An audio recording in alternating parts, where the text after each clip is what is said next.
Hey everybody, Jordan here with a quick production note before we get started with the episode.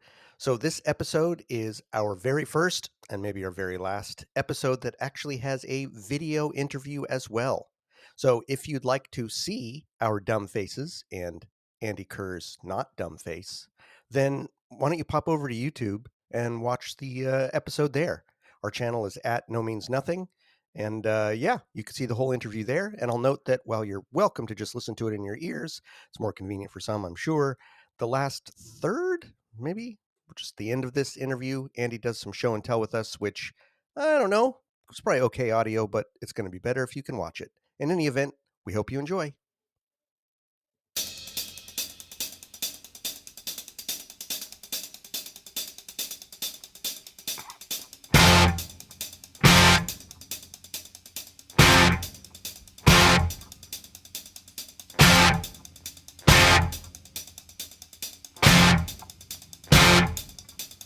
Are you getting what you want?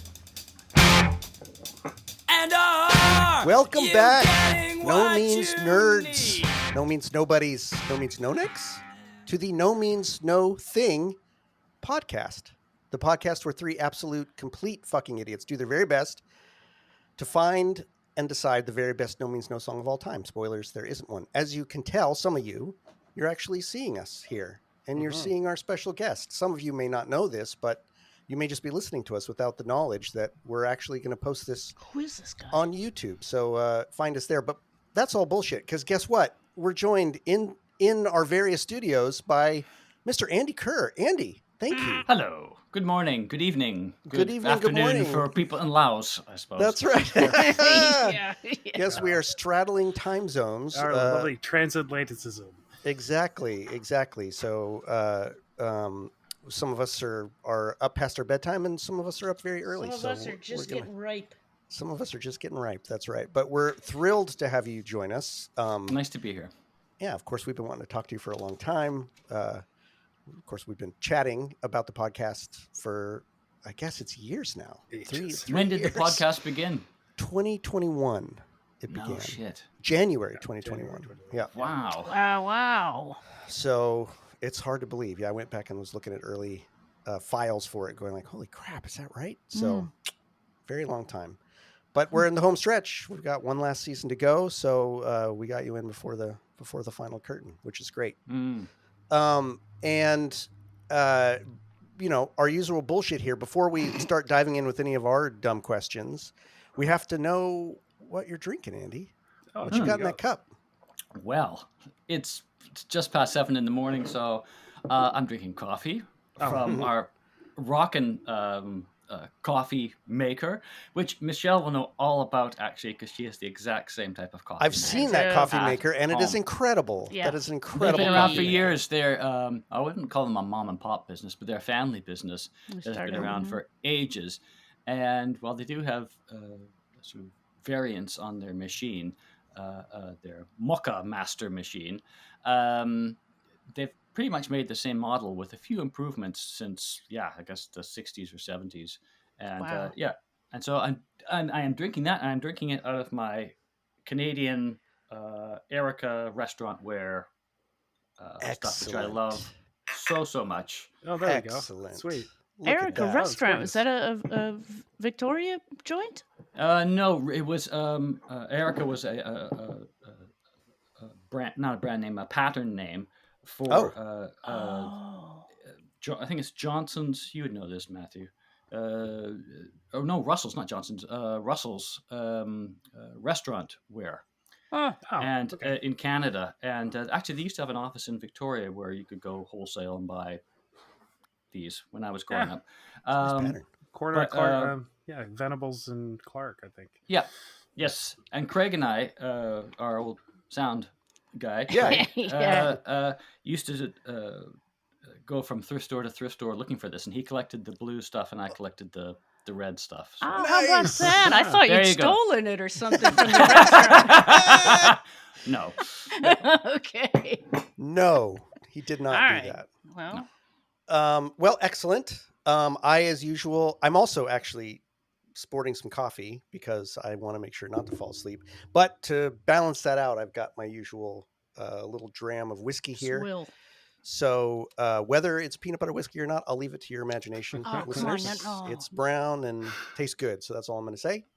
Nice. Yeah, so pretty boring. Michelle, what have you got for us tonight? Well, I have this amazing can. Hey. Gold lettering and a harp on it. It's the Guinness. Bling, bling. I got the Guinness. And I will open it. Thank you. I know that sound. My With a weekly widget. ASMR. It really does sound great over the microphone. It really does. It's such a satisfying sound. It's so good. Why am I the only one who pours my drink? Nobody else pours their drink. I'm going to pour mine, I think. Mine's already poured. Mine's decanted. Matthew, how about you?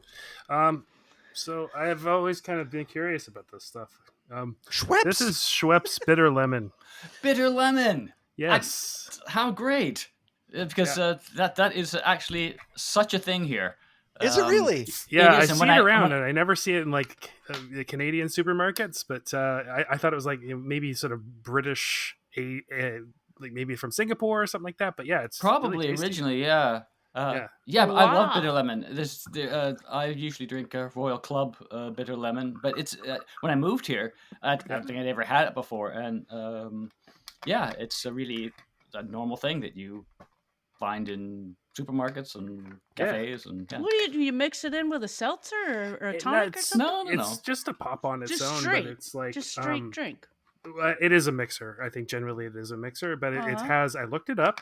It has lemon pith, so it can get pithed on it, and quinine, like in tonic water. Yeah. So okay, wow, nice. So not going to get malaria either. Excellent, very good. Very important in the Canadian region to avoid malaria. Indeed. Well, excellent. Lemon, no hair of the dog today because last night. Oh boy, I was going to say probably not a night. A bit of a heroic hangover this morning. I would say. My drinking muscles have gotten very flabby in my year of mostly not drinking. Oh boy. Well, can't just go back to that shit. Cheers, everybody, and cheers to everyone at home. Yes. If you've got something, pop it open, and we'll proceed. So, Andy, we'll probably just start with our normal 3 questions, which are completely irrelevant to you and have been answered in a book that everyone here who's listening to this has probably already read. But the normal the normal questions we ask someone are: what is your No Means No origin story? What does No Means No mean to you? And what's a favorite story you have about the band? Okay, my origin story. I don't know if I told I guess I kind of told my origin story in the book. I think before I saw them, I saw that there was a single at the local record store, Richard's Records in Victoria, and God, I'm wondering if I met them first or saw their record first. I have a feeling I saw their record first. And I listened to it and I thought it was terrible. Was that Wormies? Yeah. Okay. I liked the B-side though, because the B-side kind of sounded like a pill because it had this really sort of heavy bass and it was a little more arty. And the first side was this dumb song about worms. Anyhows, but then really the story is that Ray Carter had met, along with Rob, met Kevin at a Gang of Four show in Vancouver on their first North American tour. Wow. So he had met him once, and then that's not true. He had met Ray there, and then Ray said brought Rob to meet to a gig, Infamous Scientist gig. Said, "Oh, this is my friend Rob," and I hadn't met John at this point. And I introduced ourselves, and I didn't even know No Means No existed or who they were. But and that's how I met Rob. And then John was going over to visit Emma, who was Ray's partner, and in her house in Victoria. And when I walked into the house with Kevin, John was. I think I do tell this in the book. I think he was in the side room. I walked down the hall. He was in this side, and he was smoking a cigarette. And he was on his own, and Change by Killing Joke was playing, and he had his hands in his pocket and sort of dancing around like that. And so that's how I met John. That's so great. And so that's enough of an origin story. No, that's great. Amazing. That's great. That's and what great. was the second question? The second question is, what does No Means No mean to you? Oh man, Oh. I'm waiting for this. Yeah, so many things really. I'm very fortunate to have met those guys, and I'm very happy and fortunate to have done all the things that we have done. I mean, it's incredible that we actually, a little band from Victoria, traveled around and met all these people and had people support us to do what I want to do the most, which is play music. Mm-hmm. And to express ourselves, at least for me anyway. Mm-hmm. And yeah, it also means it's sort of like a marriage that ends, that you think, you always look back at good times and you think, oh, that's great. And then you have moments in the middle of nowhere where you're like, oh, that fucker. And you have to deal with your ex because there's some bank account somewhere that has to be sorted out, or so there's all that as well on a personal level. But the personal level aside, working with and hanging out with and being friends with Rob and John while the band was going and operating was great. It was, and I was in my 20s, which was just like the best time of life. And exactly. Because you still have the energy that you have when you're a teenager, but you're not quite as dumb. Right. So that's what it means to me. And the fact that even now, although I don't, if no one talked about No Means No tomorrow, it wouldn't bother me in the slightest. But the fact that people still every now and then come up and say like, oh, I really, really like that record, or, oh, I saw you guys play here. You guys were really good. That means a lot to me. So, yeah. Wow. Oh, cool. Yeah, there's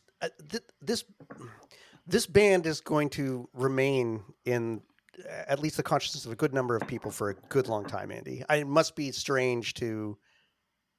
Well, I've thought about. Sorry, I thought about the fact that I thought there were sort of parallel universes, and that you have.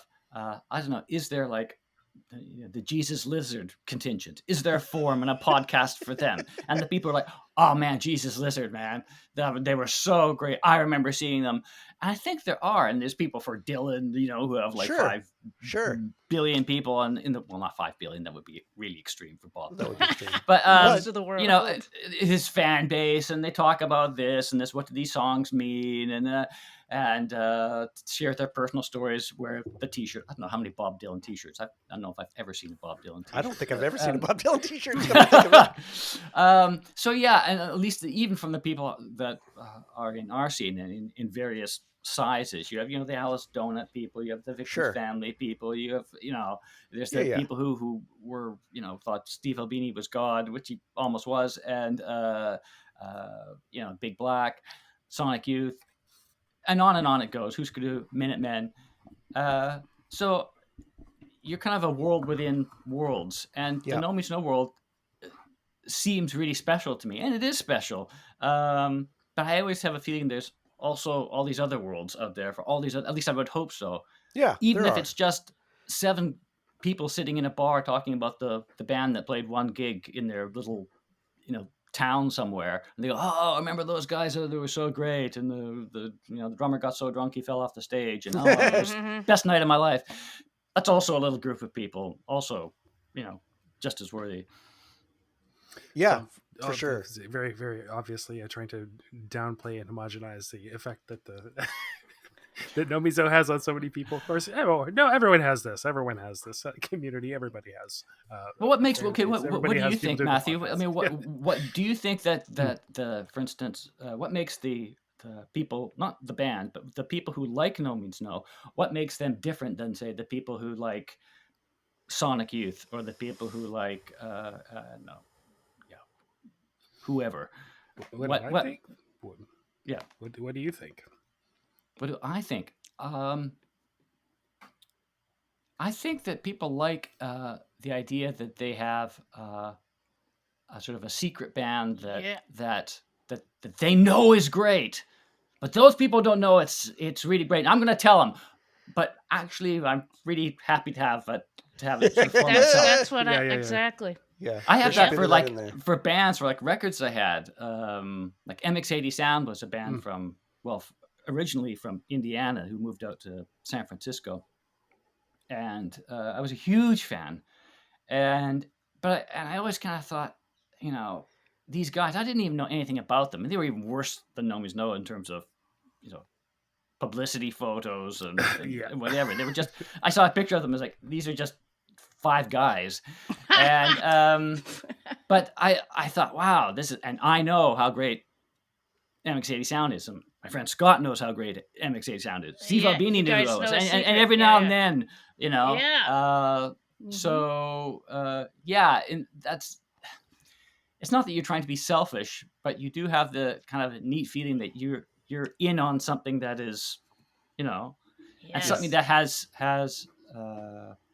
maybe for you a sort of significance that on a deeper level that maybe other bands don't. Other bands you might think, oh, that's a really rocking song, or that's a good song, or they did that well. But there's something that grabs you, and you add to that the sort of mystique that is sometimes propagated by the band, often is propagated by the people who like the band, and then you have this little sort of thing created. And but as far as the type of people who like No Means No, I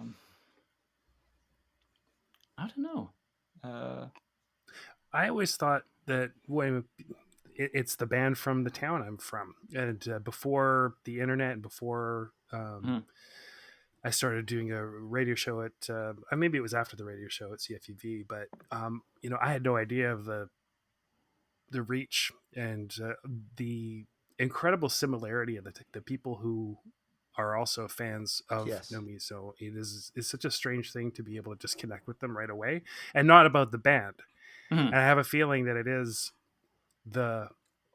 I mean, you and I grew up in Victoria. I always thought that, maybe it spoke to me because it's from there. And I think there's certainly a certain amount of that. Yeah, a bit. Certain kind of tension, certain kind of frustration, that sort of stuff. But maybe that is more universal than I realized. I hadn't really traveled. I hadn't really had a lot of friends from other places and everything like that. But I think maybe the nub of it is that Nomizo, people don't take themselves too seriously, and that they appreciate that there's humor and seriousness in everything. And they're just, Nomizo fans just seem nice. They do. Genuinely nice. There aren't a lot of assholes. No, that's what I was going to say. Towards that band. I have yet to meet an insufferable No Means No fan. I'm not fandoms. Like I really love Pavement. You know that, Andy, and I know a lot of Pavement fans, and a lot of them are just insufferable, and I wouldn't want to hang around them necessarily. I've never had that experience with No Means No. There's always, and it's like, part of it is what you talked about, that sort of the secret that you share. But if I'm walking across the street and there's somebody across the street that happens to have a No Means No shirt on, without a doubt, we're both going to go, oh, hey, and cross the street and start talking. And we're going to have a good conversation. It's happened to me many times. You're going to get a hug. And this is from someone who does not like to talk to strangers. But if I see someone with a No Means No shirt, fuck yes, I'm going to drop everything and talk to them. And I already know it's going to be a good conversation. So, I don't know. It's hard. I mean, we've spent this entire podcast, in a sense, trying to unpack that, hearing the listener submissions that come in, right? That's my favorite part to do. And it's just. Well, you do, like, for instance, our son, Dex, who's, as you know, Jordan, a big Pavement fan. He also a big Slint fan. And he, we went to Canada and the States in 2018, I think. He was wearing the, what's the name of the album? The one with they're in the water. Spiderland, yeah. And he was just wearing a Spiderland t-shirt in Seattle when we were visiting. And he had like 3 conversations in our 3 days there on the street of people just going, hey, Slint, great record.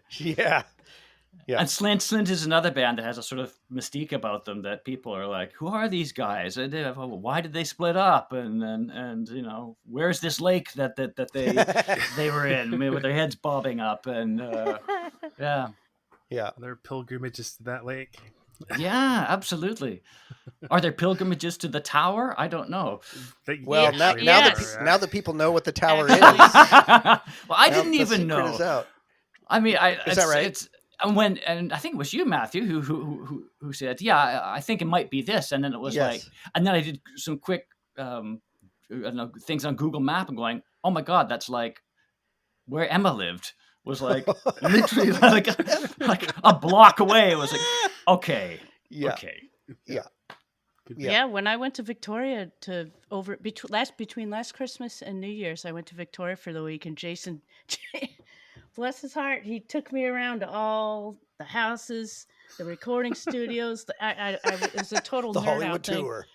Yeah, I saw the home they grew up in. I don't know if we went past your. I hope I don't sound like a stalker, but we did go. We went up to the tower. We were on the bottom. He's like, climb up these stairs and take a look to the left, and boom, there it was. And I was just like, oh my God, oh wow, yeah, super cool. I mean, cool. It's uncanny seeing that tower and going, oh, no, really concrete steel and antenna wheels. I get it. Like, that's not a metaphor. Oh, radio waves, curve radio and waves. cross. Okay. Okay, I get it. Oh, red unblinking eye. Oh, okay. Here I am mouthing off about the tarot and bullshit. No, that's a big fucking cell tower. All right. Yeah, the tarot cards. Yeah, well, but listen, it's Rob. It's going to work on multiple levels. Right, I still sure, stand by it. Sure. You know, it's funny though, Andy. You talk about the sort of mystique of it, and you guys talk about this a little bit in the book, but before the internet, when we were all really into the band, and especially those of us who had no connection with Canada, the mystique, and particularly you, like wanting to not put your name on anything, right, and like, so what? I'd like for you to speak to that a little bit, and I mean, later just talk about what it's like now that the book is out, and so there's so much more of an intimate look into, you know, the band itself. But where did that come from for you? The desire to really not put your name on anything. Maybe before it actually was a term. It was probably a bit of an imposter syndrome thing, thinking that I was. I thought I was good at what I did, and we were a good band. But you know, I thought, I'm not really worthy of putting my face on the cover, and not only that, but I thought, you know, of course you had the residents who went full on with their, you know, eyeball thing. Look at us, how anonymous we are. But it was also just a way to break the mold a little bit. Yeah. And then on a practical level, would we have stood against a wall or done Fugazi shots or whatever, you know, standing there kind of like this. I no, it's not going to work. Peed on the tower. Yeah. I mean, so that made us do things like the masks thing. Right. Which is still I know it's the most known one, but it's still my favorite because of how it came together. It was like, well, let's we need a promo shot. Oh, let's put on masks. And Rob was like, well, I've got this character and he's going to be, he described, there wasn't a Mr. Wrong then. He said, I want to be a cop, priest, lawyer. Wow. I said, okay, great. You do the cop, priest, lawyer. And then John and I went out to some,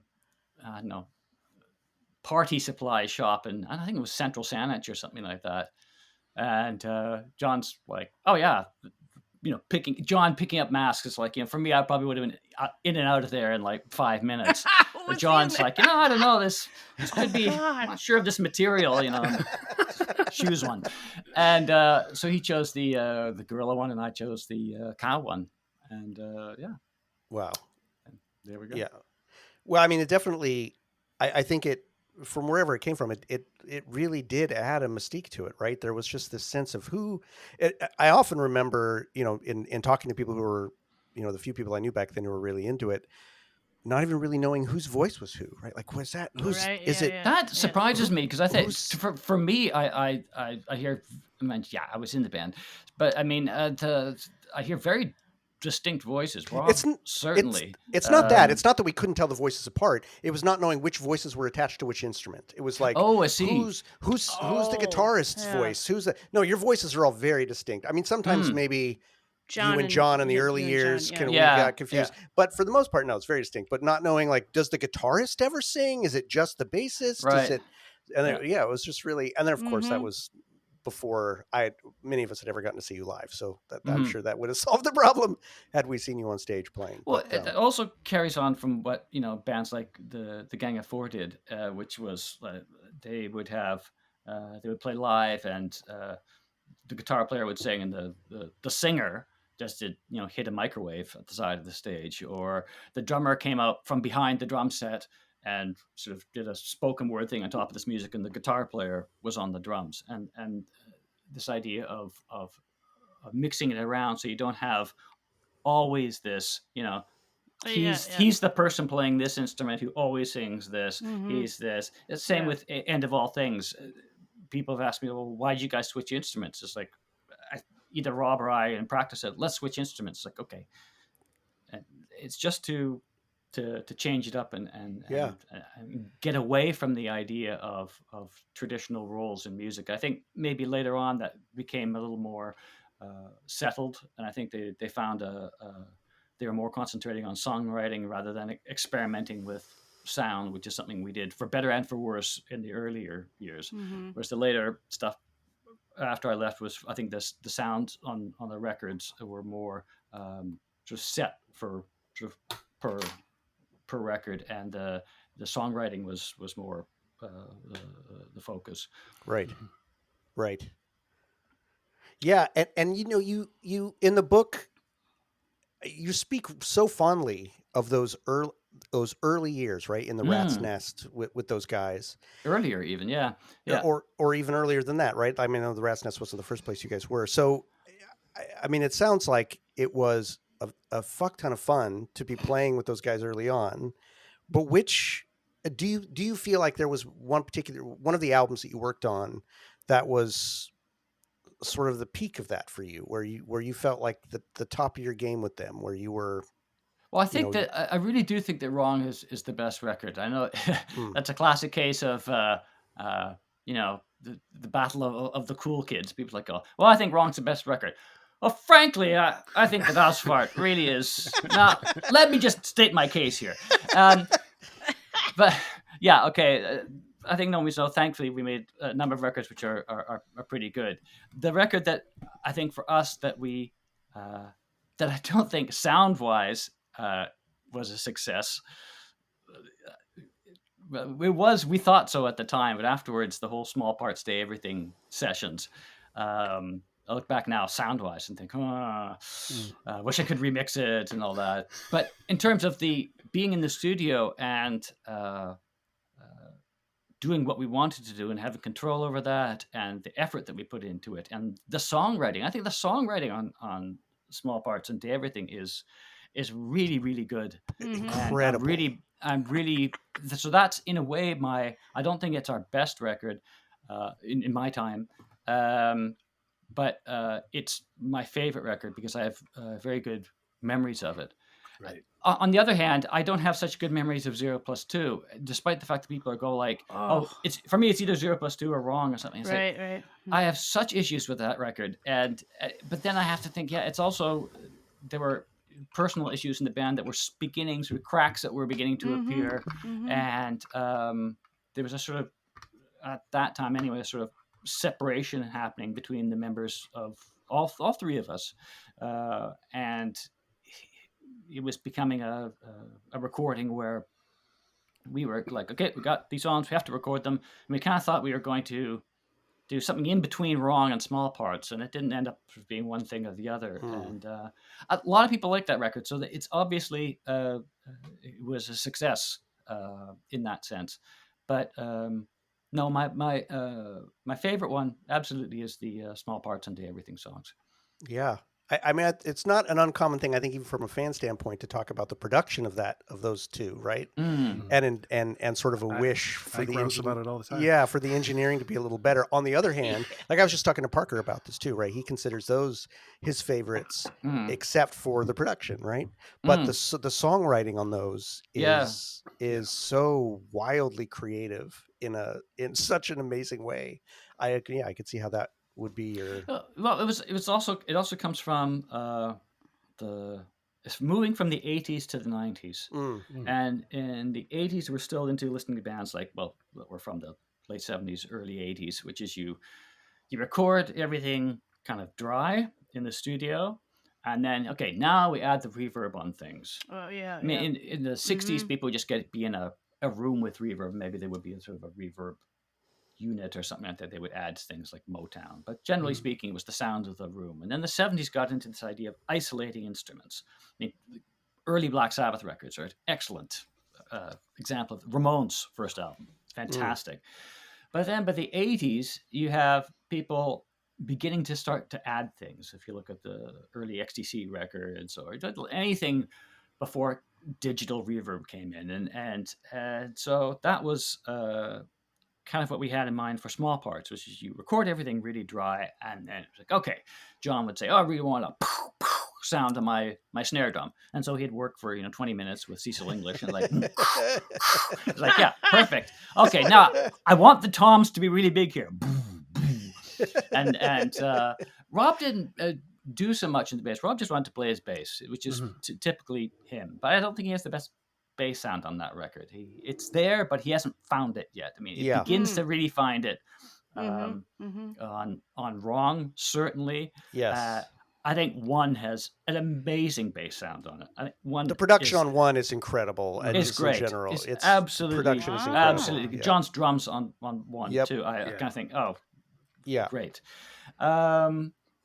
So anyway, so we'd add all these things, and then we just really went into it, which was the idea. We wanted to create an album which was like a mixtape, so that it was very much a concept all three of us were behind, which was that every song would have a completely different mix. Interesting. And so that's why, if I listen to it now, they all have different mixes, but they all kind of have the same mediocre sort of sounds behind everything. But the ideas that are there are like there's tons of reverb, for instance, on things like Slade and even songs like Beauty and the Beast. But Wrong, we wanted to, just for the sake of doing something different, get away from that, do more straightforward songs, make a straightforward record, not as a permanent idea, just as for an idea for a record. But then by the 90s, and certainly after I left, the Steve Albinis of this world and the bands like Slint got back to this idea of getting a band in a room, getting a good live performance, not adding tons of shit, just miking things really well.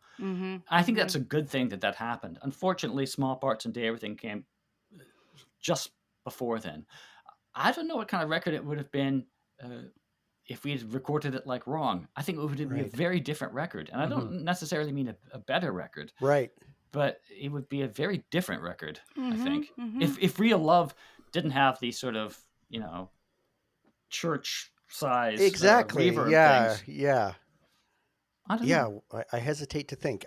As much as sometimes I pine for a cleaner production, there are lots of times, like Real Love's a great example, or Slade, or Small Parts itself, where that production really adds to it. It's and part of that's just because that's how I've always heard it, so I can't really imagine it any other way. But exactly. And it's interesting you talk about it being kind of like a mixtape, because it's one of the things that I've always felt fascinating, particularly in your era of being with the band, is that a No Means No album has an overarching sound, from song to song that it's the same band, but almost like no other band that I know of, each song is so different. It's such a different approach to the way you guys want to play music.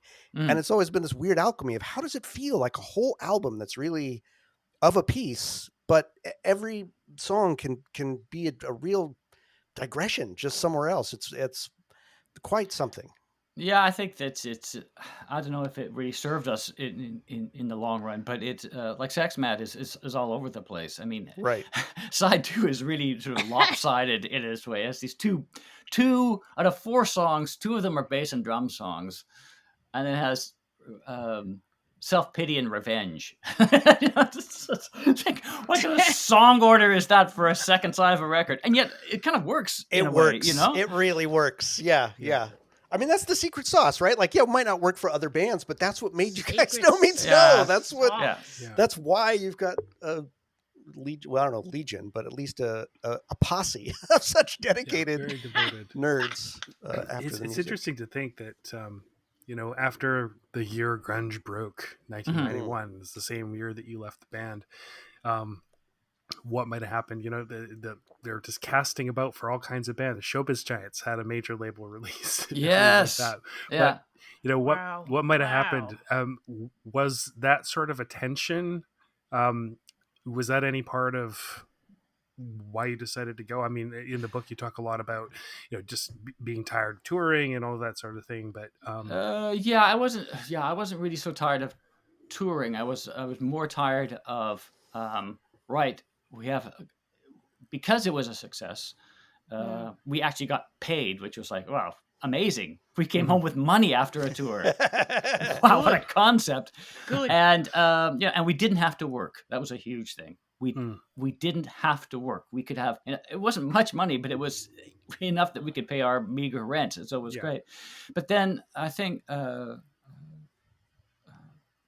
in terms of sound and the change of sound right at the beginning of the 90s, 91, I really don't think we were very aware of that. I mean, we had seen Green River play, and we'd played with, for instance, Soundgarden, and who are, has to be said, a great band. Not really my thing. Played with Soundgarden? Yeah, Soundgarden backed up us and DOA in Vancouver. Oh God! Yeah, it was one of their earlier shows. Nice guys, Kim especially. There was really nice fellow. And but still, I remember at the time watching Soundgarden, thinking, the 70s aren't really going to come back, are they? I mean, we did leave them behind. How naive I was. Yeah. But even within the band is that there were songs like Bruno that we did in the Hanson Brothers thing. But to me, those were always just sort of like, okay, there was the Hansons, which is a little fun little experiment. What do you call it, Matthew? Matthew calls them the fuck band. The fuck band. Yeah. Yes. Yeah. That was sort of the general nomenclature for guys getting together and throwing a band together for a couple of gigs and then disbanding, even though they weren't together originally anyway. But then there was more songs that were coming out that, like 0 + 2 is so schizophrenic. You have like the song 0 + 2 = 1, which is possibly my favorite song on the whole album. But then you have other songs like Joyful Reunion, which to me, Blinding Light, which ended up on something else, I guess the compilation later, and Mary to a certain degree. But there was a lot of like almost sort of kind of a stadium rock vibe sort of creeping up into a few songs. But then there was also songs like, I Think You Know, and which were just completely like this. And so I think what you're seeing there is a little bit of a struggle on that album. And you see, it sort of carries on. Like, for instance, on Worldhood, you get, songs like I Got a Gun, which is a pretty straightforward rock song, albeit with the lyrics that are, I mean, really well played, and lyrics are really good. And but versus like The Jungle, which is more like something off of Mama or something like that. So I don't think it's the change in sound was to do with the beginning of the 90s. I think it was more within the band, the desire to just go, you know what, let's just play a rockin' tune. Yeah. And then do epics and then some other weirdo ones. And I think the notion of songwriting, and I can't tell you the amount of discussions we would have, especially in the early days, of how to do things differently. And Rob in particular, at the beginning, was really, I don't want to do things the same as anybody else. I want to do, I don't want like when I joined the band, he and John asked me to play, but like, well, we don't want like sort of traditional guitar playing. It's like, that's okay. I can't play traditional guitar playing. Exactly. Not a problem.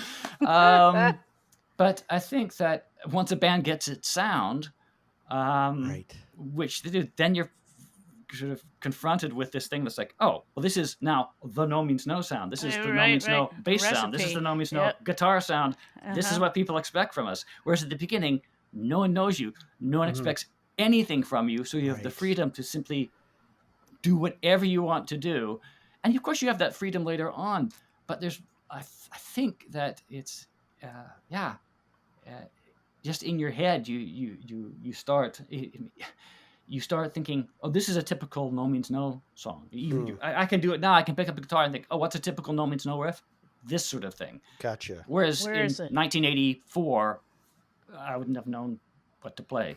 Right. I could have played anything. So right. It was an interesting little comment. I'd never really thought about it before, that after you left the band, that some of your work would end up in the songs that became Mr. Happy. And you said that you didn't want the parts that you'd already recorded to be on there, and that totally makes sense. You didn't want to be on there as a ghost, which I thought was kind of a yes. And then Rob re-recorded them pretty faithfully. Were there any examples when you thought, after when you heard the album, like, oh, I liked what I did better, or oh, I liked all of them. Like, what No, I do. I mean, yeah, it's he would say that too. Rob would say no, that. No, I mean, yeah, it's not that Rob did a very faithful imitation, as did Tom on Lost. But I think there was a sort of it's not so much the playing, I think there's a sort of freshness because it was recorded and done already, and to redo something, it's very hard to capture the exact same freshness that was in the original recording. Right. I mean, these weren't just demos; these were songs that were completed. I mean, they ended up on the 0 + 1.5 thing, right? Or 0 + 2 = 1.5. I mean, they were completed mixes. They were and they were all lined up. And at the end of 0 + 2 = 1 sessions, we just was like, okay, now which ones go where? And we were thinking, okay, we'll do the same small parts. We'll do an album and an EP, and then we just, Lost. Oh, such a shame about that song. Rob and I were so like, John, Lost has got to be on the album. And John was the nay vote. Oh. John was like, I don't know about that song, and we were like, oh boy. Yeah. So. There's a tape I think that Ford has of it. I think I have a copy of it here somewhere, where the order is completely different, and which of course many bands do. They've worked with temporary running orders to get an idea of where they are. But it was a very different record. Originally. You've talked to us about that. I mean, like I know that "I Need You" is in the running at some point. Oh, and yeah, "This Wound Will Never Heal" was out there. Yeah, those were all kind of recorded around that time. And you've talked about how the sequencing. There was just a lot of discussions about the sequencing of that. I sometimes wonder, like, what versions in the multiverse are out there of? I know that it was a little. It was the question too about CD versus vinyl. Because we kind of, at the time, it was before people thought, let's just put out a CD that's 60 minutes long. Every band made their record 60 minutes long, unfortunately. Jesus. But I think that, oddly enough, that record, all vinyl enthusiasts aside, would have made a really good CD of everything. I think that I've been saying this for decades, just because I think that, like I see Day Everything in Small Parts as one thing. Oddly enough, the 2 extra songs from Wrong were always kind of seen as 2 extra songs. I Am Wrong and Life in Hell. We all were kind of like, and then there's those 2 songs as well that we recorded. We'll use them for something.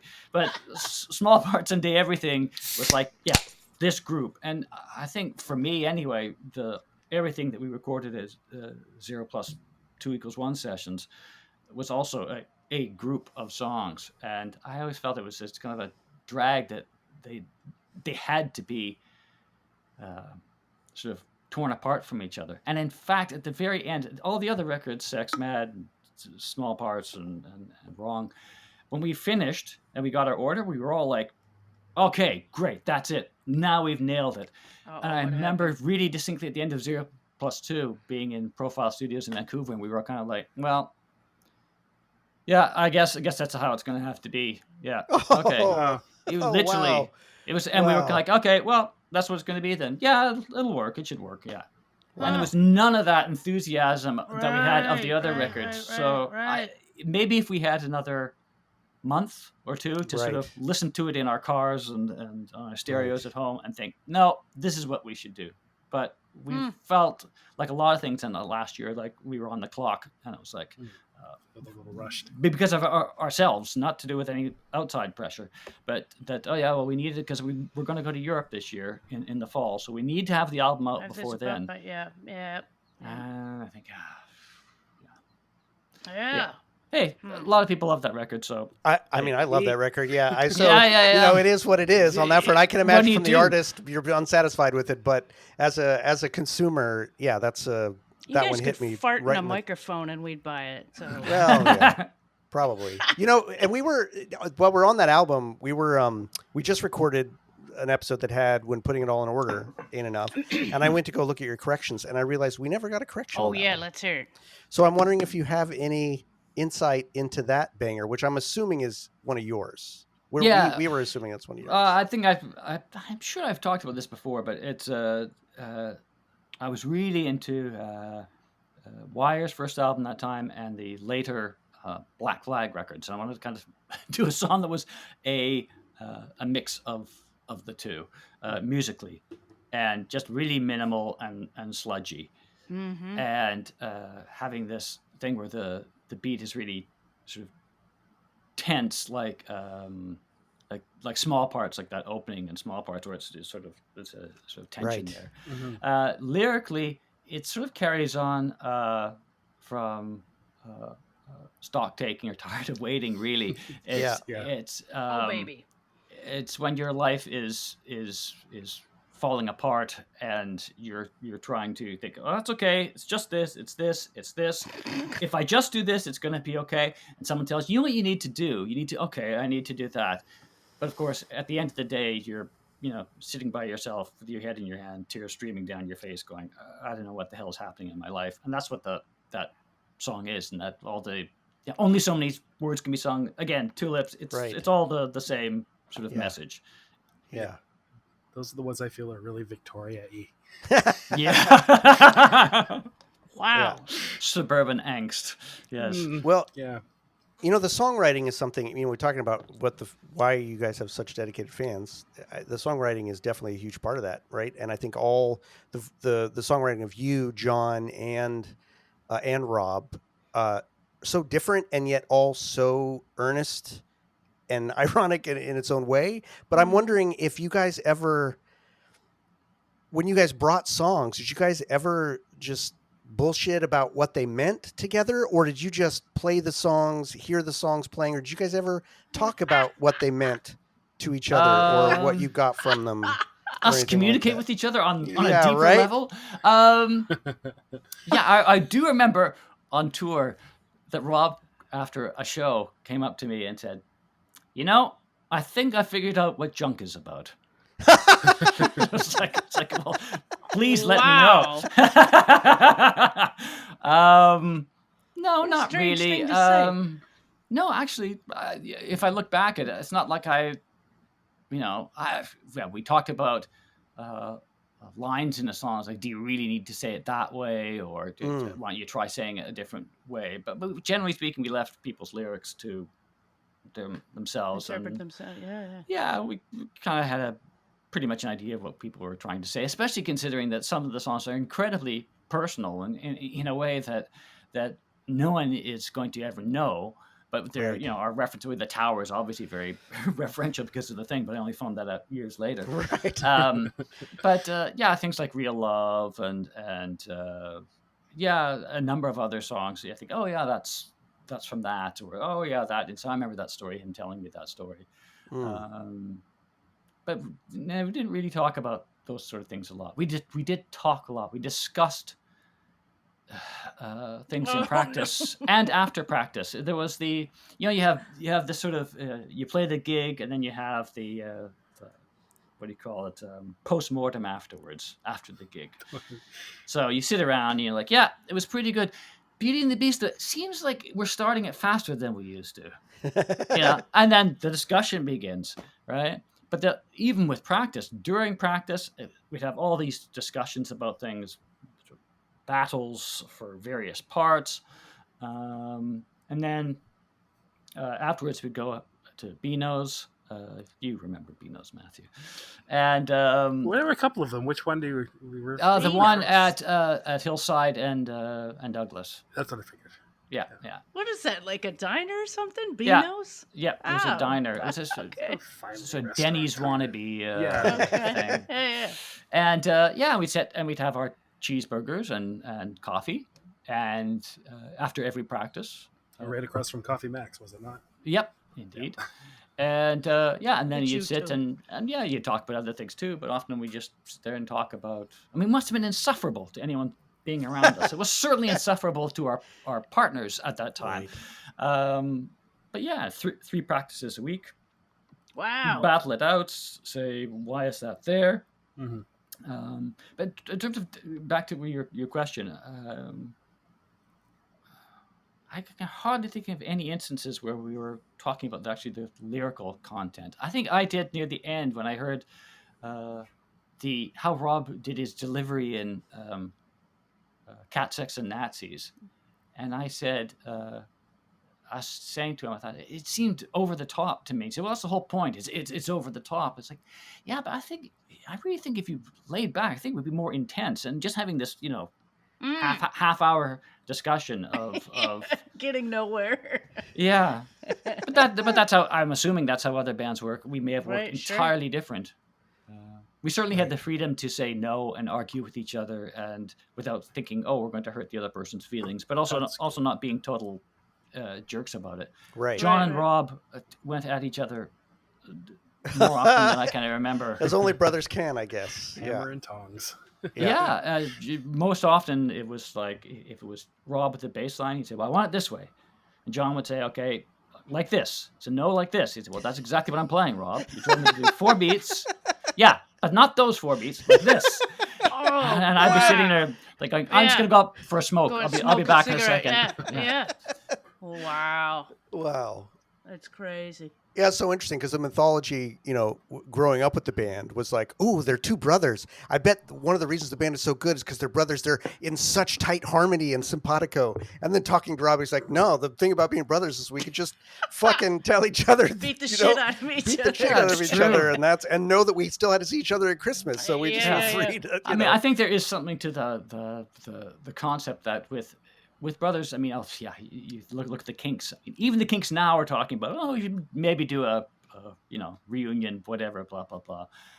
And yet the Davies brothers, it's just their story. I don't know if any of you know it, but they were fist fights and lawyers, and it's unbelievable. Thankfully, it was never even close to that with Rob and John, but certainly I think that. At the end of the day, they realized that they were brothers. And being an extra person, and perhaps Tom felt this, I have no idea, I've never talked to Tom about this, but there's a thing too that most of the disagreements that were in the band were either me and John saying to Rob, we don't want this, or Rob and I saying to John, but it was almost never Rob and John saying to me, or me saying to Rob and John. That was not how the dynamic worked. So maybe Rob's the common denominator and all that? Well, no, I think maybe it's... I'm just kidding. I thought that if I really am saying, you guys are blah, blah, blah, I thought, well, then I'm in danger of just being, kicked out of this band. And it's like, well, if you don't like it, leave. Which is essentially what happened near the end. And that's not necessarily a healthy thing, but it is a realistic thing. How about people who are, related? That's right. That's right. Yep. Arms. And the chips are down. Did Rob or John ever bring a song that you knew right away when you heard it that you were just going to absolutely love playing? Like when they introduced something? I remember thinking Small Parts was really wild. Robbie played the demo he had done. And keep in mind that the songs came in all forms. Like I had a riff, John had a riff, or Rob came with a complete demo, or John came with a complete demo, or I made up a song upstairs and brought it down to the practice, and they thought I'd worked on it for I know a what month. song you're talking about. Too. Yeah, that's right. Oh. And so let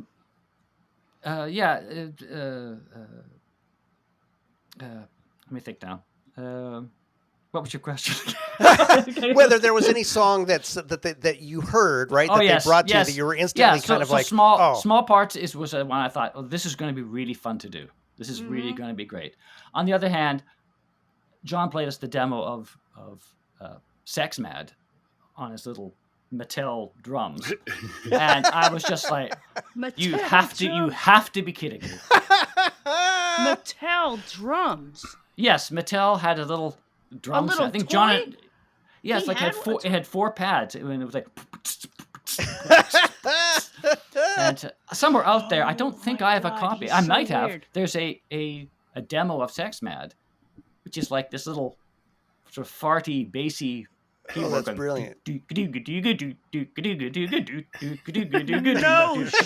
this little drum going.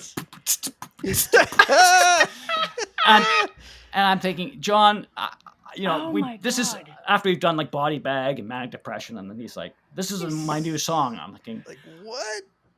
Perhaps you should buy a skinny tie and form your own new wave band. Oh my God! But of course, as always, and this is what was great about John's songwriting is that but you guys hear this, but I hear your guitar and I hear Rob's bass. Oh, interesting. That's cool. But of course, that's super. John can't play guitar, so he would do these things in his head. He hears them, and so of course, when we start to play it, then it falls into place and think, oh, this is great. So other songs I thought were great to begin with. I remember that Obsessed was incredibly difficult to begin with for a long time. To begin with, I was going to say for the entire time. My God. No, so there's that. Surprised at Real Love. Because up until that point, we were all very post-punky and even things like Revenge were it was different because it went fast and then slow. Right, yeah. And there was no bass on it. There was just 2 guitars. Right. Mm-hmm. And even the end was sort of an ironic, in a way that Small Parts was sort of, oh, here's the big rock ending.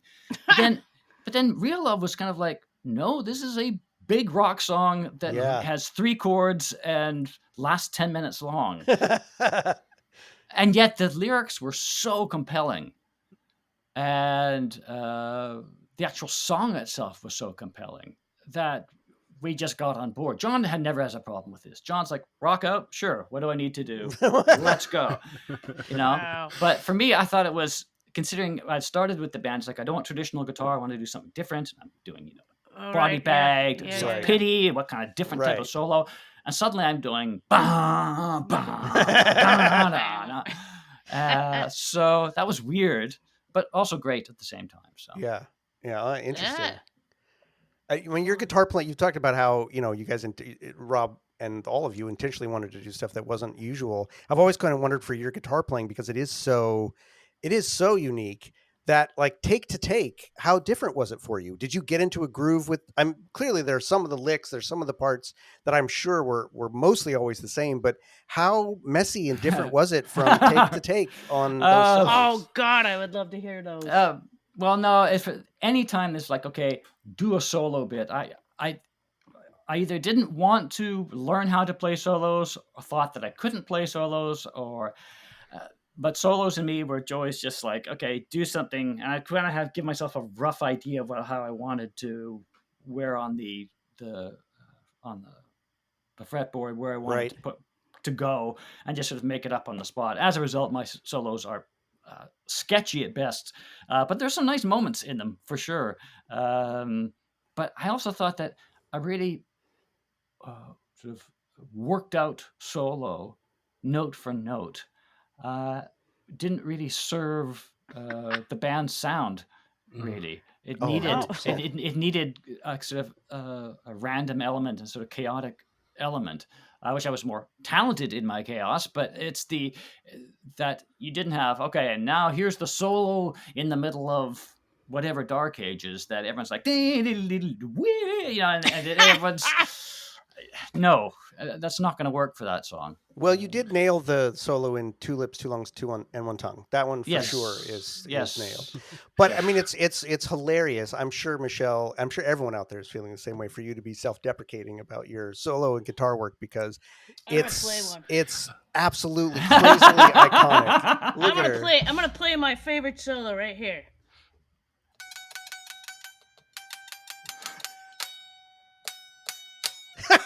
There you go.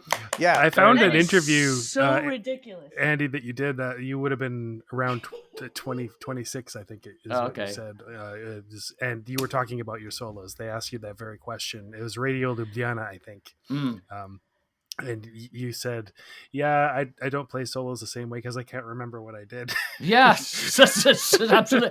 It's true. It is. It's just a problem if I'm just picking up a guitar at home and I play something, I think, oh, that sounds good. I have to record it immediately. Right. Because literally 2 minutes later, I won't remember what I've done. I'll have kind of an idea of what I've done. Mm-hmm.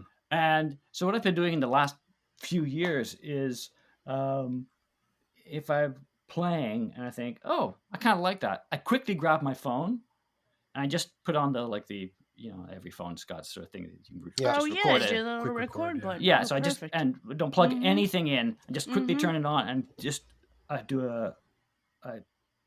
play where the notes are. So I'll go like dung dung dung dung dung dung. Okay, so those are the notes, so it's clear.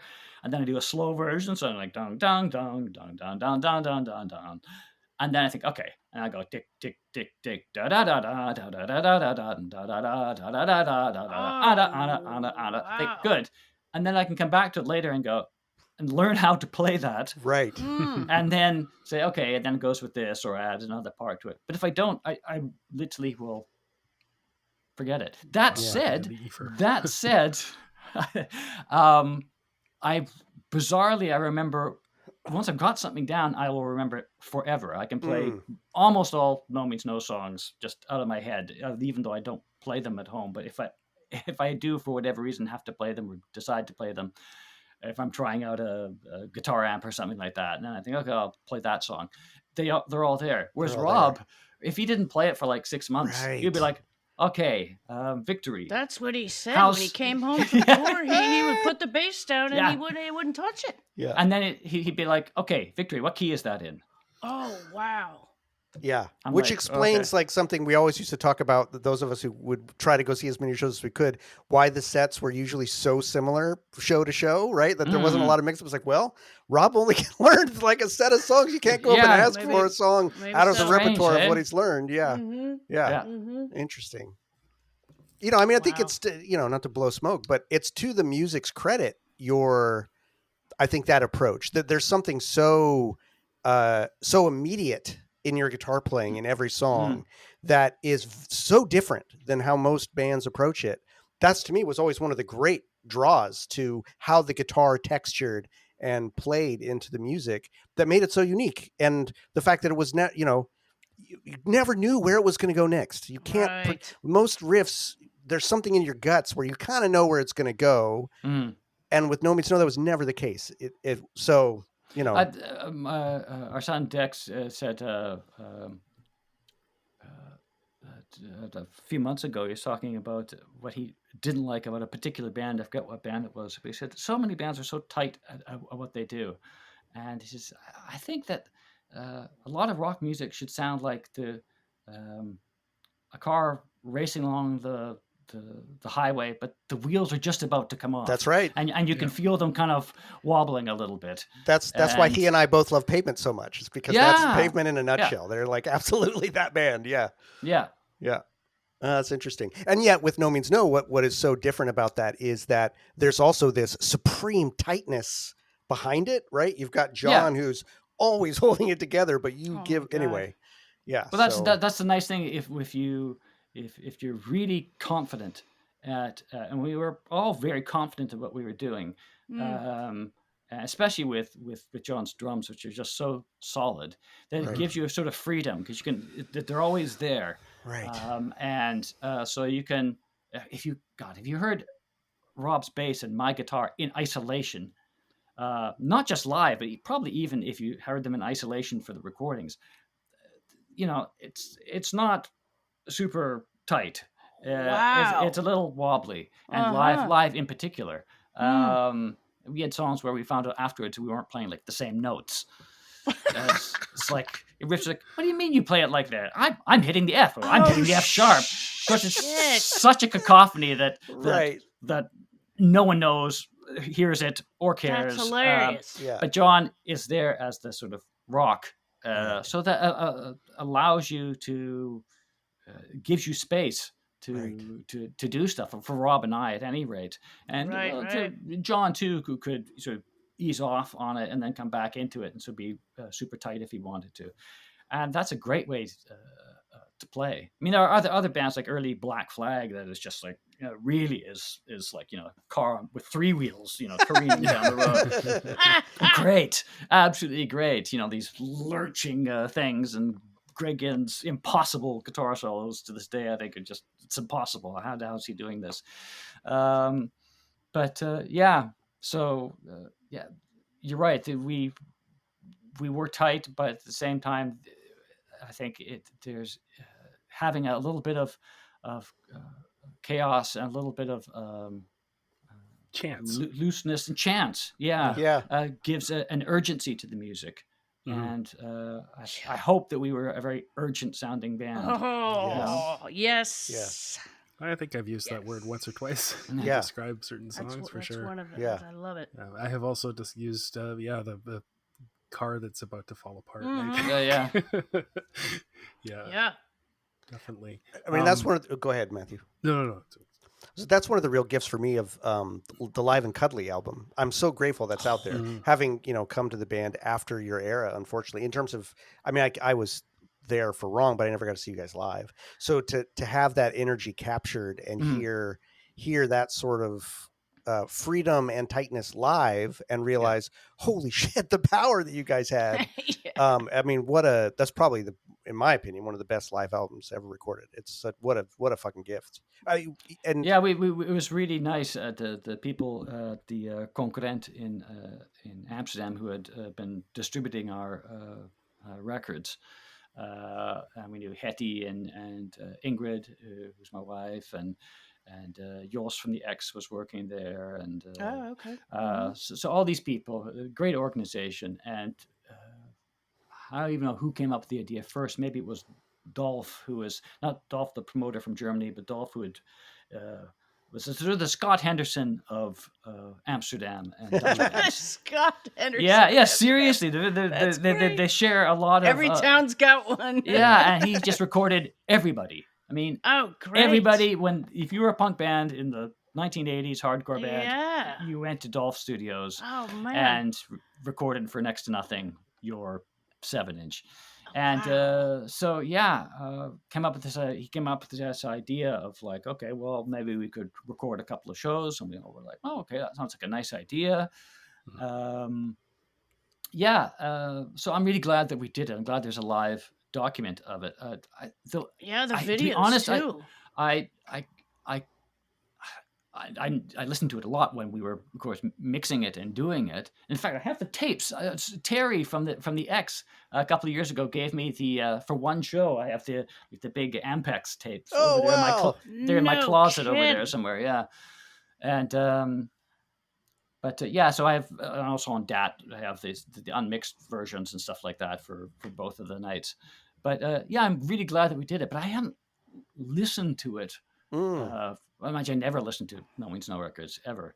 And if I do, they're really weird sounding to me. But, not because they're awful sounding records, but it's just like, I listened to Obsessed a while ago. I was thinking, what a strange sounding song. I had always had this idea in my head of like this guitar, bass, and drum song, and I'm listening to it, and it's like 90% John playing the synthesizer going, dun, dun, dun, dun, right. Dun, dun, dun. I was like, what is this? I don't even remember this being recorded. But the live album, I I barely remember how it sounds, but I remember us being happy when we had finished it, and it's nice. It's a nice document to have. Yeah, Oh I don't listen to a lot of live albums. I generally don't like them very much, but that one, Right. it really captures something. It really does. What it And felt like to be at Nomeansnerd shows. The Exactly. stage banter That's that what I was you gonna say. have. It's incredible. Oh my God. How do you... You can't teach that to somebody. It's amazing. No, it's and, hilarious. It's not generally repeated either. Right. Which is so great, so ad-libbed. I was it's better so at my fucking ad libs funny. than my solos. I think. Right? Yeah. It's so funny. Rob talked about that when we interviewed him. He talked about how he, maybe didn't give enough shrift or maybe underestimated because he was so sort of self-involved in a way in his own part of it. Like what an amazing front man you were. And that really comes through. I mean, in that, the videos of those too, right? There's videos of those shows to get to see it, but to hear it, the banter that you have and the performance that you have. When you and I were talking the other day, you talked about how you felt sort of, I don't know that you're most authentic. That's not the right word to say, but you feel really comfortable and like you can be yourself in front of people. And yet in No Means No, there's this, we always use the word snotty, but not in a bad way. Just this sort of like, you've got Matthew uses the word snotty a lot. The word snotty. Was that like did you feel like comfortable to just bring out these parts of yourself? Absolutely. Yeah. I said to you yesterday when we were doing the test for this recording, I could be in front of 20 people or I could be in front of 2,000 people. It makes no difference to me. If I have a microphone, suddenly I feel confident and relaxed. It's not even like I feel like, oh, here I am. I'm going to say state my piece. Not at all. I just feel like, I'm in a room with somebody and it's just fun. I enjoy being there and babbling away. And it's nice to hear you say that. In the last episode that we recorded just a few days ago, I was trying to describe. I think I used the word acting. He's acting when he's up there, and Jordan's like, "Oh, not really." And I can't remember exactly what word we came up with, but it some kind of authenticity. Something. Yeah, it's just really feel pure like I'm distilled acting. Andy up there. I don't. Yeah. I never feel like you're playing a character or anything like that. No, I don't feel like. If you take a look at, for instance, Howlin' Pele from The Hives. I mean, in a way, he's a sort of character when he comes out. He's doing his Howlin' Pele thing, ladies, gentlemen, But that's great. That's absolutely fantastic. And The Hives, I should say, are the greatest rock band in the entire world, just in case you didn't know. But I only have that one album, that Veni Vidi Vicious. Anything. It's fucking amazing. By any record of theirs, I gotta get the see other them. ones. It's all good. I thought it's amazing. But when I was on stage, I think it was just more of a way to be able to express myself, who I am, in a way that in a social setting, it's just sort of not done. I mean, you get to be over the top, and you're not going to sit around the dinner table and sit there and be like, racing around the room and jumping up and down and spitting on the ground. And maybe Tom would do that, but drool. Yes. But I really, and to this day, I just feel like myself, and I think that's a good thing. I think that even if like Two Pinned In does a show, and we have a crowd of say 30 or 40 people in front of us, but I feel like when we step on, it's just the same thing as No Means No. It's not like, ladies and gentlemen, we're proud to present No Means No, and we come out and go like,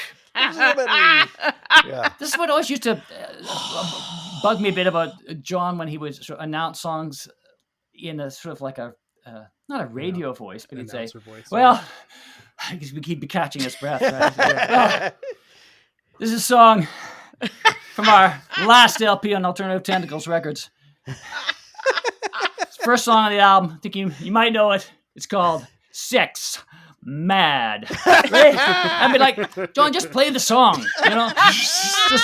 It's okay. Just they know what the song is. Oh Yes. God, Put that away. he's Oh, that's so great. weird.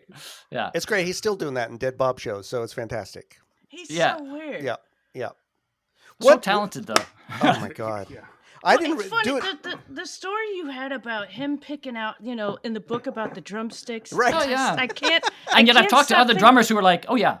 And I'm like, No, okay. that's the thing. That's the thing. But then him with a gorilla mask.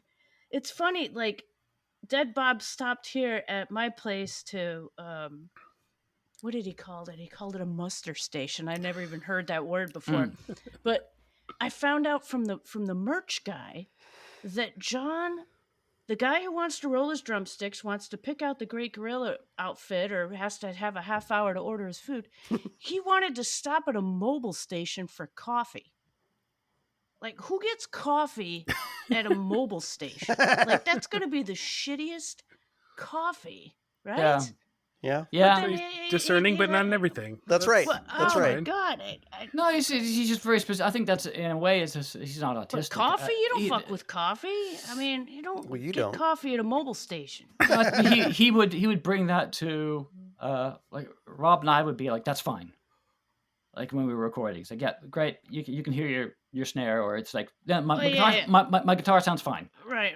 And John would be like, oh, hang on for just a second, and he would be there with like Cecil and Greg, and they'd be like, yeah, maybe you could bring up the whatever, move the mic a little bit this way. And Rob and I'd be like, okay, let's go for a smoke. Let's go smoke some cigarettes. Yeah. Yeah. But 9 times out of 10, it was always worthwhile. He would always come up with something which was really, Right. Mm-hmm. and we'd be like, yeah, I get it, John, but let's just move on. And sometimes you really did need to say, okay, it's enough. But it's how he likes details, and it shows in his drumming as well. He absolutely, yet he isn't really like an uptight drummer, but he's a detailed drummer in how he plays, for sure. Yeah. Right. Yeah. I didn't realize till doing this podcast how much of a songwriter he was, right? It never really had occurred to me how many of the songs were his compositions, and it's incredible, really. Yeah, it's weird. I mean, if there's something that probably will never be published or whatever, but every song has this weird. Well, I mentioned it in the corrections that I said that oh, this is Robbie's song for he did a demo of it, the guitar part. We wanted the drums like this. Other songs, it's like, literally a third. Other songs, just me and John and a bit of Rob, and every single song has this weird different thing. There was never one sort of set combination of people who put the songs together. Most extreme case was probably Paradise, which I think was like or Lost. Lost is a really good example of that, because I think it's mainly John's song, but Rob had this bass line, which was the I Wanted It All. And that was one thing. And then John had the main sort of guitar riff thing. And there's all three of us wrote our own lyrics in that song. And Paradise is kind of the same thing. It's all coming from everywhere, but yeah. Wow. Paradise is great. Yeah, Paradise is such a. It was really always really fun to play. I know it's sort of like a novelty song in a way, but well, again, you're just so amazing. I mean, it was really one of the earliest songs. I mean, in the first maybe like, oh God, it was certainly in the first 10 songs that were written for the 3-piece. It might have even been in the first 5 songs. Wow. The Self-Pity was one of the first ones. Body Bag, Self-Pity. I had a song called The Grip, which was actually, if looking back, the riff was very close to Cat Sex and Nazis, though I didn't realize that until years later, because it goes bum bum bum bum bum bum bum bum bum, but like that. And then it was only years later I went, that sounds like Cat Sex and Nazis. How weird. Right. And so that was recorded. Against Our Will was completely one of the early ones, which was Against Our Will. You must know Against Our Will. Okay, you're all looking like, Really? No. No. I thought I knew all the don't- rarities. I do not know that song. No. I've never heard of it. Well, Well, I'll have to see if I can find it because If you can find it, that's like treasure. Yeah. It's like fucking That's treasure. a cool song. Yeah, I want to hear it I'm now. sure. God damn it. Son of Well, a Against bitch. Our Will was the name of a feminist book about I think the male patriarchy and blah blah blah blah blah, which Rob took like Nomeansnerd and made a song out of it. Yeah, it's a cool song. Well, go I in think the it may closet. have even been recorded during Sex Mad, but didn't get chucked on the record. And Sex Mad, those tapes, like the idiots that we were like, well, the album's recorded now. Tape's expensive. Let's wipe those tapes. Let's We'll use wipe it for the next. off. Oh, God God. damn it. Wow. Clever. Might have been. Yeah, I think we recorded, but we decided that it was not as strong as the other songs. But I liked it. Yeah, that does have a nice solo in it. Oh. Oh, Wow. man. Well, now, after all this is done today or tomorrow, yeah, you got to hunt I'll it down. Yeah, it's good. See if it's out there. I I was just sure did a it came quick out on like a search. cassette or something like that. No. I've as never far as even I heard know. that song Absolutely title. not. Absolutely It's got a not. great riff. It's a John riff, and it has a sort of jumping riff. I'll tell you what, I'll play it. Oh, my Oh, God. please. Jesus Christ. Oh man, I don't- I sort of had some questions about cutting room Oh. floor regrets. Here we go. Yeah, This is better than absolutely. Is that the guitar, That's Andy? the guitar's not plugged in though. I don't know. Can you see if you can even hear it? I can see it. There we go. Oh, my God. Look at that. Can you Oh, even yeah. hear that? We can hear it. Yep. Yes. No, I gotta make sure it's in tune. Oh, it's completely out of tune. We will wait.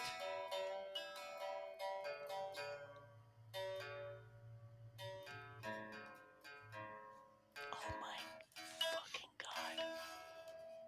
Oh, my God. Oh, so Jesus.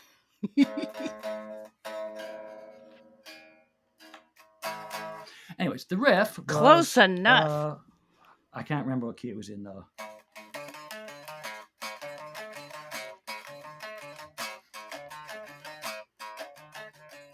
That's the main riff. That's fantastic.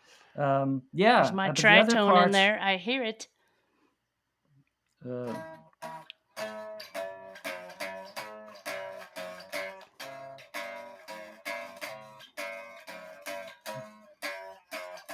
See, I can remember bits from songs from Wow. years ago that Yeah. I haven't thought of the song for 30 years, but it was a good song. Wow. Oh man, Whoa. Well, either you or anybody who's watching this who's for some reason is like, oh, yeah, I have that all back on my MP3 library.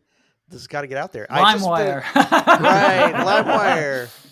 There's that one guy, I don't remember what his name of his YouTube channel is, but he's an obsessive like us, and he's put out every possible thing that he could find. Oh, the show must go wrong. The show must go Yeah. wrong. Oh, yeah. And yeah, I just did a quick search to see if it was in his library, and it's not. So that kind of proves that it's just not out there. Well, I'll tell you what, I'm going to actually look at my computer here. Against. Andrew. It's not on here because I would have archived it. Against Our Will. I wonder if it's even on my computer. Oh yeah, here we go. Animan Lost Songs text. Oh, okay. Okay, this is a We're going to hear this right now? This is No, Andrew's no. cutting room floor No. file. no, yeah, exactly. This is Lost Songs of Nomeansnerd. New Moon. Now, New Moon became Bruce's diary.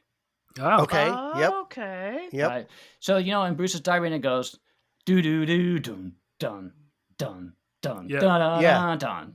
Yeah. Rob went, New Moon, dun, dun, dun, dun.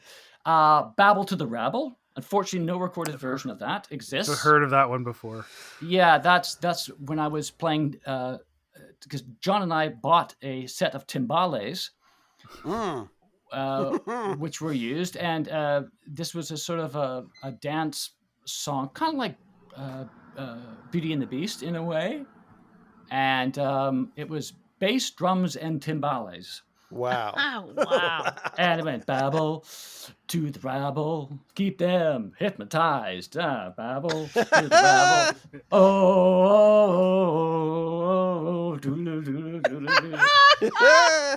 Wow. Oh yeah, I can remember it's that. Bit more written for a crowd. Rob Demo, Sex Gang. Which sort of Sex Gang. It sounded Sex like, Gang. yeah, it sort of sounded like the fuck song. There's, sort of a shuffle beat, like do do do do do do do. They joined a sex gang. We accept the strangest types. Whatever happened to I Believe? No, whatever happened to Adam and Eve? They gave up and went straight, I believe, and joined a sex gang. Holy shit! This sounds fucking great. Oh my god! Let's see. I need my glasses. Hang on. They joined our sex gang. Bugs. Rob wrote a song called Bugs, which is about bugs. The only lyric I remember was something is my favorite dish. I am a silverfish. Bugs, bugs, bugs. Oh my god. Oh boy. Okay, the fuck song, yeah, but everyone knows that one. Fuck song. Did the fuck song end up in the podcast? No, we don't even know what it sounds like. I've not heard the fuck song either. We know nothing. You guys, Matthew must know the fuck song. I do not. Okay, No, well, I'll play you that one too. All right. Oh my god. Can you hear that? Yep. Yeah. I got some advice for you. If you wanna fuck, then fuck. If you wanna fuck, then fuck. In. Oops. That's it. In. Out. In.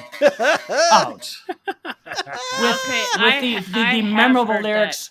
Fucking is a violent act toward whoever is on their back. The only point in sticking in is you must lose and I must win. Not really Rob. one of Rob's finest moments. I suppose there's an irony in there. I have heard Michelle? that song. Where have I heard that? It's great. That is a great song. There is a... That's a good song. Yeah. That's an awesome song. Rob wrote that? That sounds like something you would have written. No. Not lyrically, but... Not lyrically, but musically. Hang on here. Okay, so there was those. No Bodies, which is a band demo. I don't know if that ended up on... Yeah. It's a 0 have plus That 2 sounds equals... familiar. Yeah, it was on, All Your Ears Can Hear. No, hang on. I thought that was maybe on the 0 plus 2 equals 1.5. No, definitely not. That's it. That's it.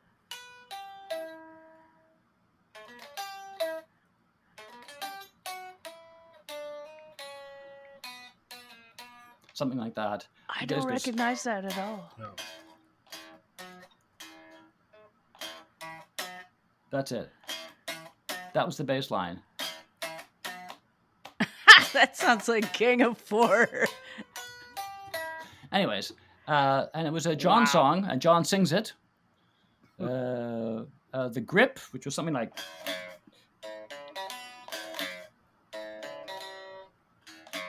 Yeah, that's the one that sort of sounded like Cat, Sex, and Nazis. An early one that I think morphed into a late I-Size song into a very early Nomeansnerd song, because I have set lists with this on it. So we played this song, Small Men with Ideas. It's this one of these sort of like kind of song. Uh-huh.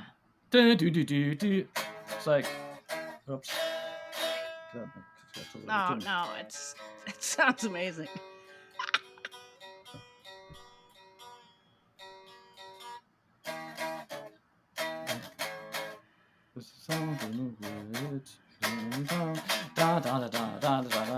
It's sort of like that.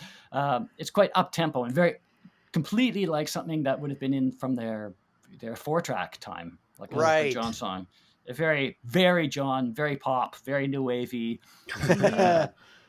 And the song, which I don't remember anything of is also on a couple of set lists, at least, called It Won't Hurt. And I think it was kind of a slowy, jazzy one. And the lyrics in the chorus were like, "It won't hurt just to take a look." Okay. Wow. I've got lyrics here. Oh, this was a bunch of lyrics that Rob had written in the 0+2 time called "Your Brain Belongs to Science." Which I thought was a great title. Yeah.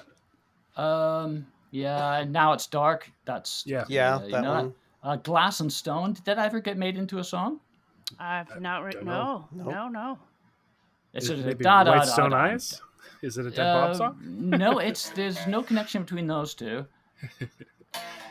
I think there's another album to be released here. Is this what I'm hearing? I think there's a lost album here. That's Glass and Stone is something along the lines of like,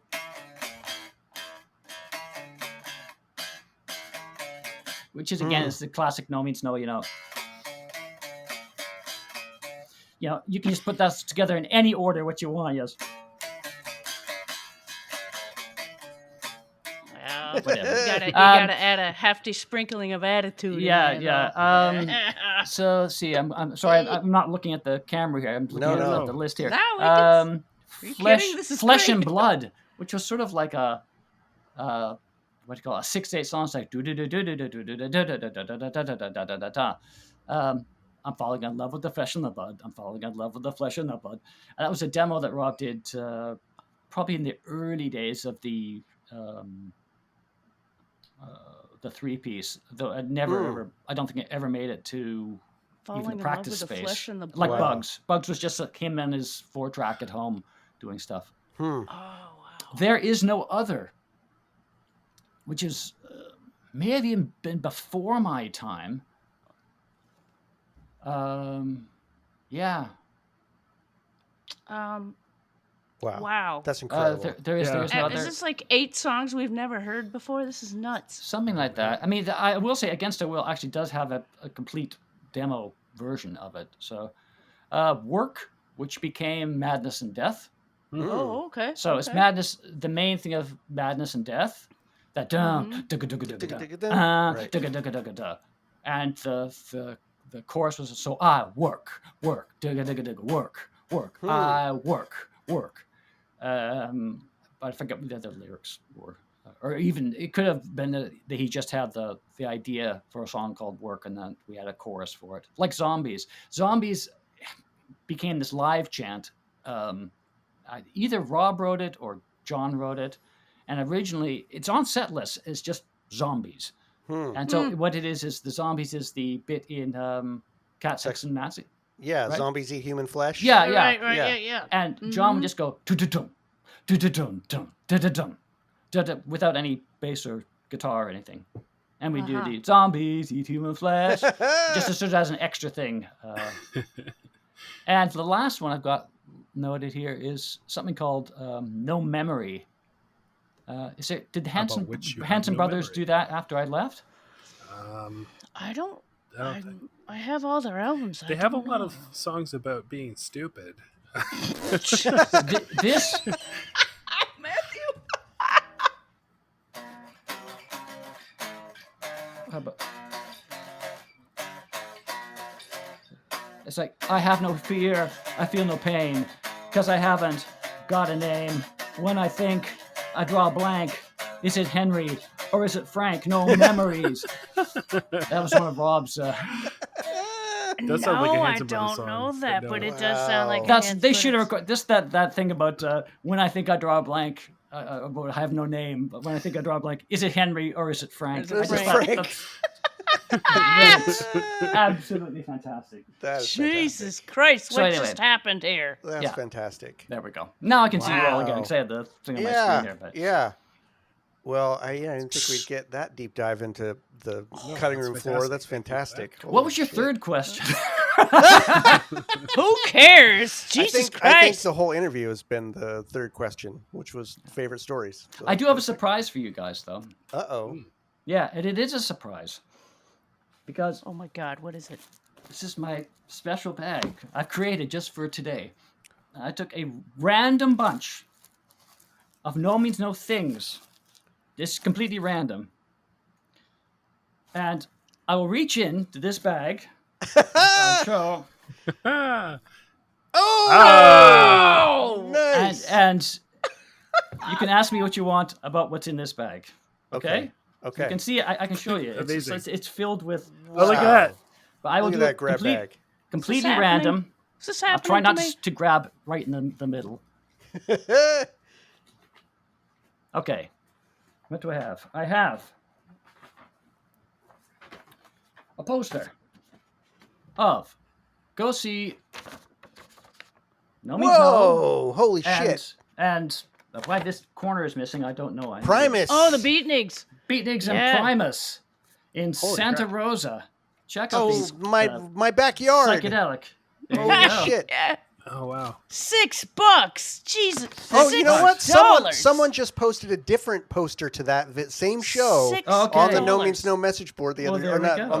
on the web page, the Facebook page. It was That's on incredible. Quilco Crescent, I guess. Quilco Court.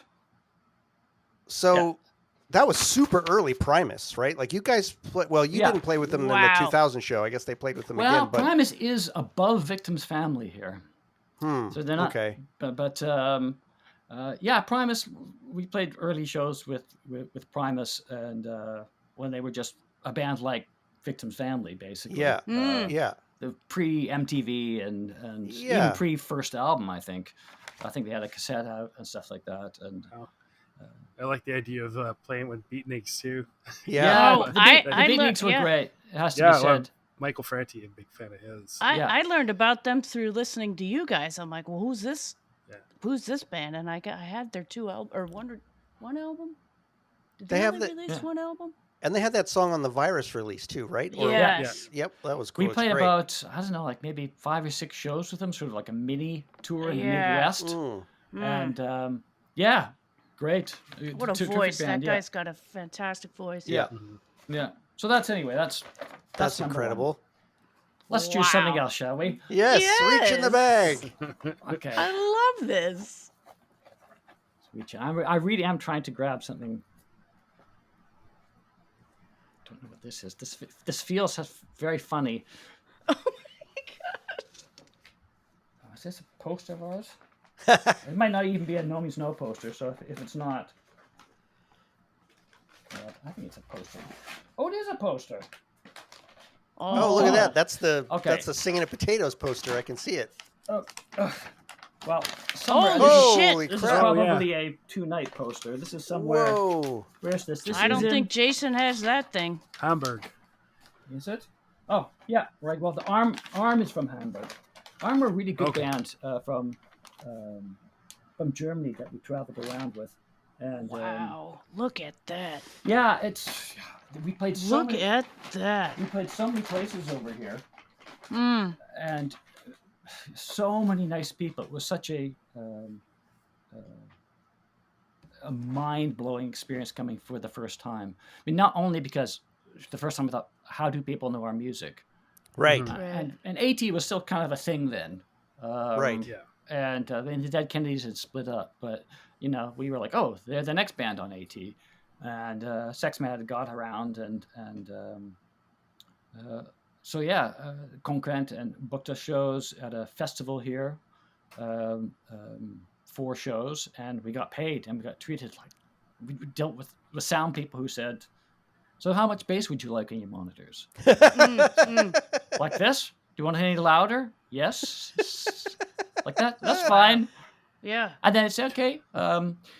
Here's the fridge. It's filled with beer and juice. If you need any more, just let us know. All right. Oh, that's great. And we were just. This is, I mean, not like rock star stuff. These were But it's youth just youth respect. centers. It's It's respect and for everybody, and Yep. the notion Yep. that Right. it's like, oh, the band's going Uh-huh. to eat. No, the band will eat when everyone gets together. The backup bands, the band, the sound techs, the people who run the place get together around this big table, and Family people meal. go, hi, how you doing? And you can put your some of dirty this. dishes over there. It's like, okay, absolutely mind blowing, and getting Wow. paid. Yeah. And then they say, Right. oh, and here's $1,000 at the end of the show. Yeah. You're like, The hospitality. That's Wow. amazing. and, I'm glad to hear that. And so, I mean, the amount of shows we played in Europe was insane. But we found that, the people always used to make jokes about like, oh yeah, you're big in Belgium. It's like, yeah, we're big in Belgium. Yeah, we can go play, wherever in Florida somewhere and have 30 disinterested people, Right. glare at us. But we can go Chuck's here. one of them. So yeah, it completely changed. And also, Europe meant that we could leave our jobs. It meant that we could come home with money. It meant that we felt that we were being heard. We had great sound systems. We got to see so many different scenes and places, and we're as much as we were embraced by the hardcore scene in the States, which often was very amateur, but in the best way, stay at someone's parents' house, play at the local hall or the gym or something like that. Whereas there it was a little more organized, but squats as well. We played some squats. That documentary came out, like, we played at squats, or we played at all these squats. We didn't play at that many squats. It's true. We did play a lot of youth centers, though, which is different than a squat. Again, very few clubs. Only by the time that when I was just about to go, because there was the problem of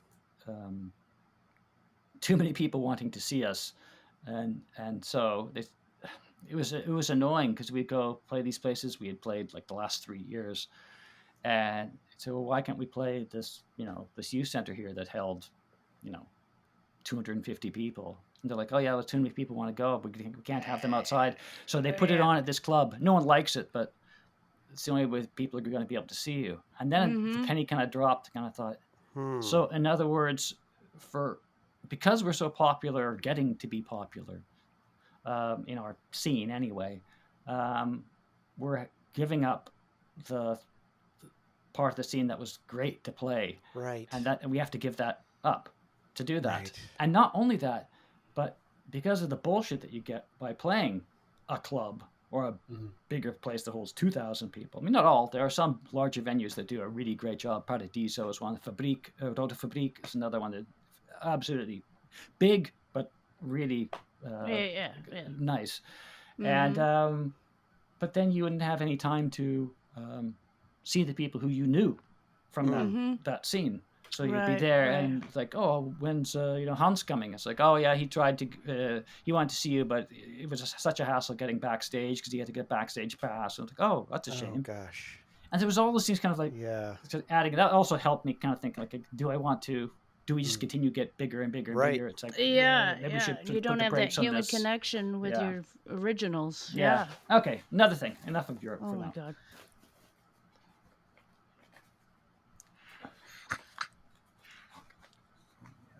This is. Oh no, that's nothing. Nothing to do with.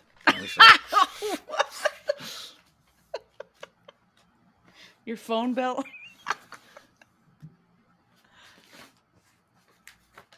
Oh yeah. Well, I don't mean to be. This is, I suppose, relatively personal, but this is the song I was talking about. This is this Robbie song, "Your Brain Belongs to Science." Oh, wow. Typed out neatly. My brain, stop fucking with my brain. Your brain belongs to science. Jesus. And that was from the 0+2 era. This. Yeah, I think so. Yeah. God, I'm hungry. What's there to eat? Something crunchy, a tasty treat. I feel sick now that I finished it. I feel like I swallowed a brick. This is my pain, not really. This is my shit, perhaps. My brain, stop fucking with my brain. Oh my God.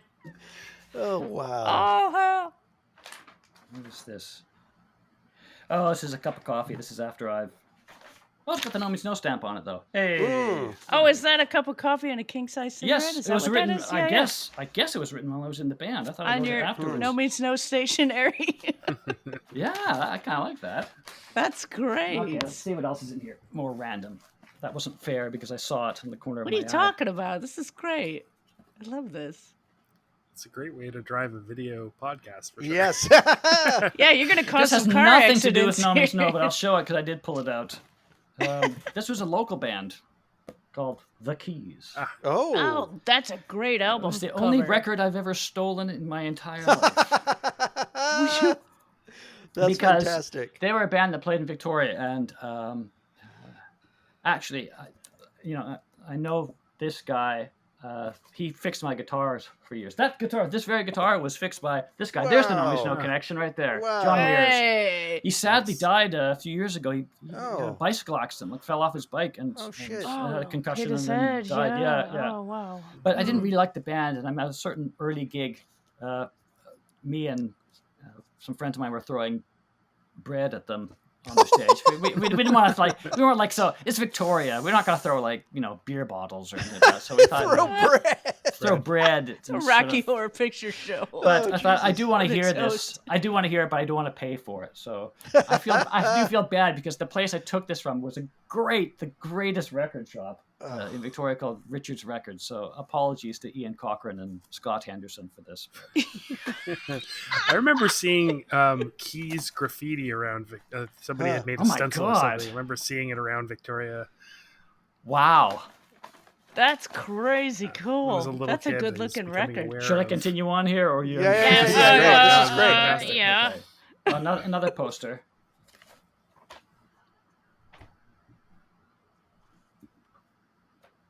Oh, this is Ruthie's Pizza Ruthie's Pizza in Berkeley.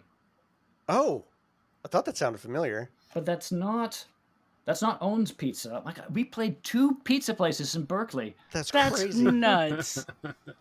Check out the poster. Nice. There's the man with a pizza. Oh shit. With Sacrilege? Sacrilege, yeah. Are they a known heavy metal band? I mean, there's probably more than one Neurosis. metal band named Sacrilege, but it may have been them. Yeah. It's so funny the bands have become so sort of huge, have such sort of humble beginnings. Yeah, right. In a pizza joint, Yeah. $4. Every time I see an old I know, bill, right? Like, how did you get $4 for a ticket and you're busting your nut? Like, well, were you paid in pizza? We may have been. Right? God, Likely. $4. Oh, you know who else is on here? Neurosis. Neurosis. That is that Neurosis. is a band. Yeah. Holy shit. For sure. Wow. Underneath No Means That's No. cool. As it should be. What else do you have? Yeah. We'll stop at a certain point. Oh, this feels funny. This is just a thing. Oh, promo though. That's nice. Yeah. Look at that. Oh, I don't think it's even a sticker. I think it's just a piece of paper. look at Shiny that. yellow Looks like a window for a record store or something. That's great. I guess, yeah. Many things in life don't add up. 0 + 2 = 1. A crash course in New World disorder. Ooh. Nice. Let's go, honey. Nice. It's like Christmas, isn't it? It is like Yeah. Christmas. Oh, what is this? Nomeansnerd Christmas. I kind of peeked at this, so I kind of have an idea. Hey! Yeah. What is it? Ta-da! There you go, kids. Oh, Wow. shit. Oh, wow. Whoa. Is that the original? It is the Holy absolutely original. Gotta shit. be. Look at Complete the with crossed out shit. Fantastic. Complete With the with crossed out lyrics. That is a can't- holy relic. Wow. he's done a very good job at writing them out, so I can't read them. You can't see what the excised lyrics were. No, Wow. quite as much Who generous. wrote that? Was that Rob. This is a Robbie. Oh, okay. This is Robbie's. that's Rob's handwriting. writing? Wow. Yeah, okay. Rose button up your overcoat, and the sky's gray. Father to the sky, and everyone is so polite, so completely awfully nice. Butcher knife, marry a little lamb, hit some veal. Pretty much the same as what it ended up being. Yeah, it sounds sometimes like you, it. Sometimes you find lyric notes, and they're not the original lyric notes. They're just something like when you recorded in the studio, you Right. read the lyrics. and Yeah, hold it in front of you. yeah. But no, this is the thing. Robbie always used to write his lyrics on these. Oh, legal pads? And see, even then, I was a little bit of a collector. I wish I was more. Right. What kind of bothers me is that my friend Wilf, who from the Dog Face Hermit who played in Tupidin, and Jos, the old singer from the X, who is such a sweetheart. But both those guys documented every single show that the band ever played. Oh, that's cool. To the point where they made notes on every show. Wow. And I think, wow, I so wish I had done that. Just even for my own memory. Not that it's it means so much, but you also have an idea that, oh yeah, that's when we went here, and it triggers other memories. And this is where I got left at the rest stop by DOA and the Nomeansnerd van. That was in Ohio, by the way. In Ohio, we went somewhere, I don't know, to meet somebody or a gas station or something like that. No, I walked out of the gas station. And it was like, we were saying goodbye to Ed Pittman, who had from Toxic Reasons, and he had put on the show, an old friend of DOA's, and we all went out because we were in each other's vans. It wasn't like there was the DOA van to do it. It was the Nomeansnerd van. We were like, people were in each other's vehicles, and the two vehicles took off, and I came out of the convenience store. It was like, where's everybody gone? Of course, there's no like mobile phones, no cell phones. They don't know that you're not in the other van. How long did it take them to realize that they were missing their guitarist? My fucking God! I think I just waited around for it. And eventually, one of the vans returned because it stopped somewhere. Shit. Yeah. Oh my no God, cell that's phone. hilarious. No cell phone. Well, I imagine with two vans too, they'd just be like, "Well, I must be in the other one, right?" Yeah, exactly. He's probably standing there over an hour. At least. Fuck! Holy Did the story of us and DOA shooting fireworks at each other make it? I don't remember that from the book. No. Okay, we had these like fireworks that we got from somewhere, and in them, you know how vans have. Some vans have this sort of a little sunroof. The thing that pops up. Right. Oh God! Both vans thought it would be really cool. It wasn't like a war. We just thought it would look cool for the van behind us to see fireworks coming out of it. Shit! So we took turns, sort of, but there wasn't much space in the sunroof thing because it's only like about this big. Yeah. And so you'd have to sort of get up there and light it and sort of hold it and then go like this and take off and then sort of head towards the thing. And and then we sort of talked about it afterwards. And that was in the middle of like winter with DOA. One of the best tours. And somehow you survived. Yeah. Oh God, you must have wet your pants. Like those guys were great to tour with, and they treated us so nice. And again, it was the first tour ever. They said, "We'll take you on tour." DOA was a big thing still. Yeah. It was one of the be like Dead Kennedys, Black Flag, DOA. You wanted a great show, you go see DOA. They were fantastic, and they were. They still are. Even when they put out an album like Let's Wreck the Party, which is very like, what is this? After Hardcore 81 and all that, didn't matter. Go see DOA live, great band. And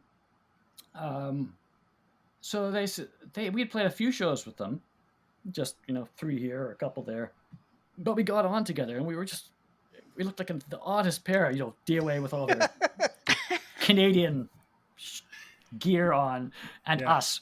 We were into our long coat phase, all the glasses, the dusters, and the long. But they liked us, and we liked them, and so they said, great. "Well, we're going on a tour for 2 months in the States. We'll take you along. We'll pay you $500 a night." And if we make more, we'll give you more.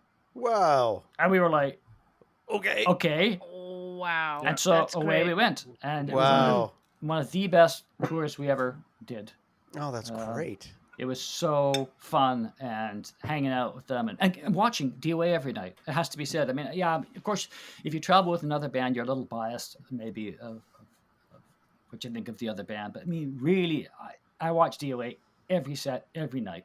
Sometimes in front, in the crowd. Because I played, or we played our set, which was like, 45 minutes or 50 minutes, which is short for Nomeansnerd set, but in a way it was great because we just did our 45 minutes. That's a long time for an opening band. Right. We're done for the evening, put our gear at the side, we get to watch DOA every night. Right. Wow. Fantastic. And get paid. That's incredible. So we didn't have to collect pennies off the ground like Rob and I used to do. I don't remember joining it. Rob and I used to make this habit on our first 3-month tour through the States and Canada, and whatever it was, 86. We would look after the show and look for change on the ground because there was the pit was kind of happening. The pit, right? Sort of change would come out of people's pockets. Yeah. That's sad. sad. Found a dime. Okay. Oh, that's so Victorian. Sweet. I love it. Christ. Yeah. Oh, it's so sad. Oh, Yeah. God. Okay. Something I don't else. like to think you're hurting Yeah, for get us money something like from the that. bag. I have no idea what this is. Ooh, very early. But this is not Nomeansnerd related, apart from me. I think maybe John maybe have been part of this. There was a place. No, this is Fernwood Community Center. Okay, this is kind of Nomeansnerd related. Infamous Infamous scientist. Oh, the Scientist. Of course infamous it scientist. is. Infamous Look at scientist, this. Whoa. right? Junko But this Run. this band here, Purple City. Purple Yeah. City. Purple City. Now, anyone from Victoria, Matthew, knows what Purple City is. Yes. Okay. Yeah. Purple City, for those of you in podcast land who don't know what it is there's a big hotel in Victoria, very famous, very old, called the Empress Hotel. It's now called, whatever corporate sponsor is in front, and then Empress afterwards. It's where you could get be the tea, the high tea. Shell Oil Empress Hotel. Or I think it was the Yeah. Fairmont Empress Hotel. Whatever. It used to be just It called is, the I think- Empress. I think. What it is it now? Fairmont, yeah.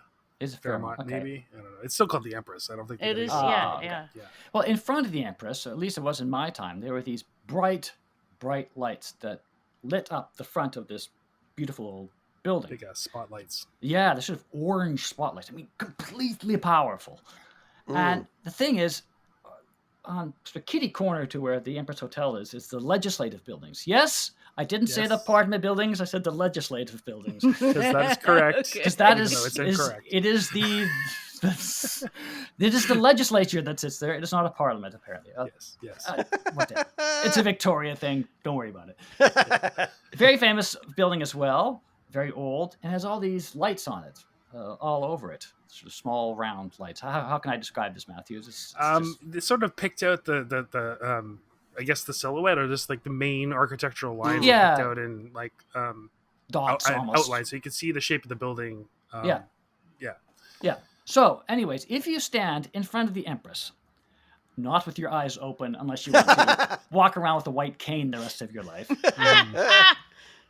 you stand in front of these bright lights with your eyes closed, and then you sort of wait for 10 seconds, shit. Matthew, 15 Something like seconds, that. something like that. And then you step in front of the lights, away from the lights, and then you'd look at the Parliament buildings where the legislature sits, and all the lights that had previously been just white are all purple. The negative image. That's incredible. The negative image. Wow. That's So incredible. it was like, oh, let's do Purple City, man. Okay. There we go. And so there was a that's band great. called Purple City, which is Wow. here. Purple City did not play this show. Oh. Why? This is the band of Zip Gun Scott Henderson. Oh. No kidding. Yeah, and I think it was an instrumental band. Also had my friend Wayne Brown, music recommender extraordinaire, who lives in Timmins, Ontario. Hi, Wayne. Anyways, Scott kind of got cold feet before this. He thought, I'm not sure if we're quite ready to do this yet. And they didn't play. Wow. Which is a drag, because I would have loved to have seen them. I think I saw them Wow. practice once, but yeah. So there's the story of... That's incredible. I will stop at a certain point. Don't worry, this bag Right. is big. But no. Please don't. Yeah. See if there's anything sort of weird shaped here. Oh, What is this? I have no idea what this is. Feels glossy and plasticky. It's a credit Oh. card. I shouldn't have done that. It's Rob's credit card that you stole. No, it is Just now kidding. somehow. I don't know how this happened. Negatives. Negatives. Oh, it is, and it's negatives of us. Oh, this did make it into the book. Okay, see if I can get this one out. There's a picture in the book, at least I think there is, of us standing in the cold with Ken Jensen outside of the blue van, and we're all sort of like Yes. with our hands in our pockets Yes. with toques on, Yeah. kind of going like Yep. this. That is, oops, That's that this image. Oh, wow. image somewhere. I Oh, don't know. shit. Oh, yeah, see yeah, it. yeah. I can see You it. can see it a little bit. Yeah. For sure. Wow. And there's all sorts of other pictures that were taken at the time. We would never, you see other bands, they take a zillion photos of the band in practice and live. We had people taking live pictures of us, just Polaroids, not Polaroids, but I mean just, Snaps. shitty cameras. Yeah, Snaps. And there's old videos and stuff, but very few pictures of us doing our thing. More in the early days, actually, than the later days. And, I on purpose didn't put any pictures in here because there's just too many, and it's just a stack, and it's just like, oh, this is me, this is Rob, this is John. Yeah.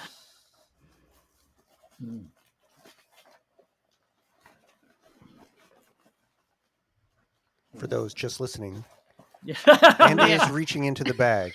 Oh, this is something to find that's the next treasure. really plasticky. I have to work my way around here to see if I can get it out. The hell? God, hang on. This is oh, I see it. He needs a tool. It is plastic.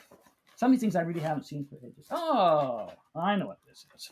Oh, I know it. Wow, that's huge. It looks big. It is big. Oops, you can go down.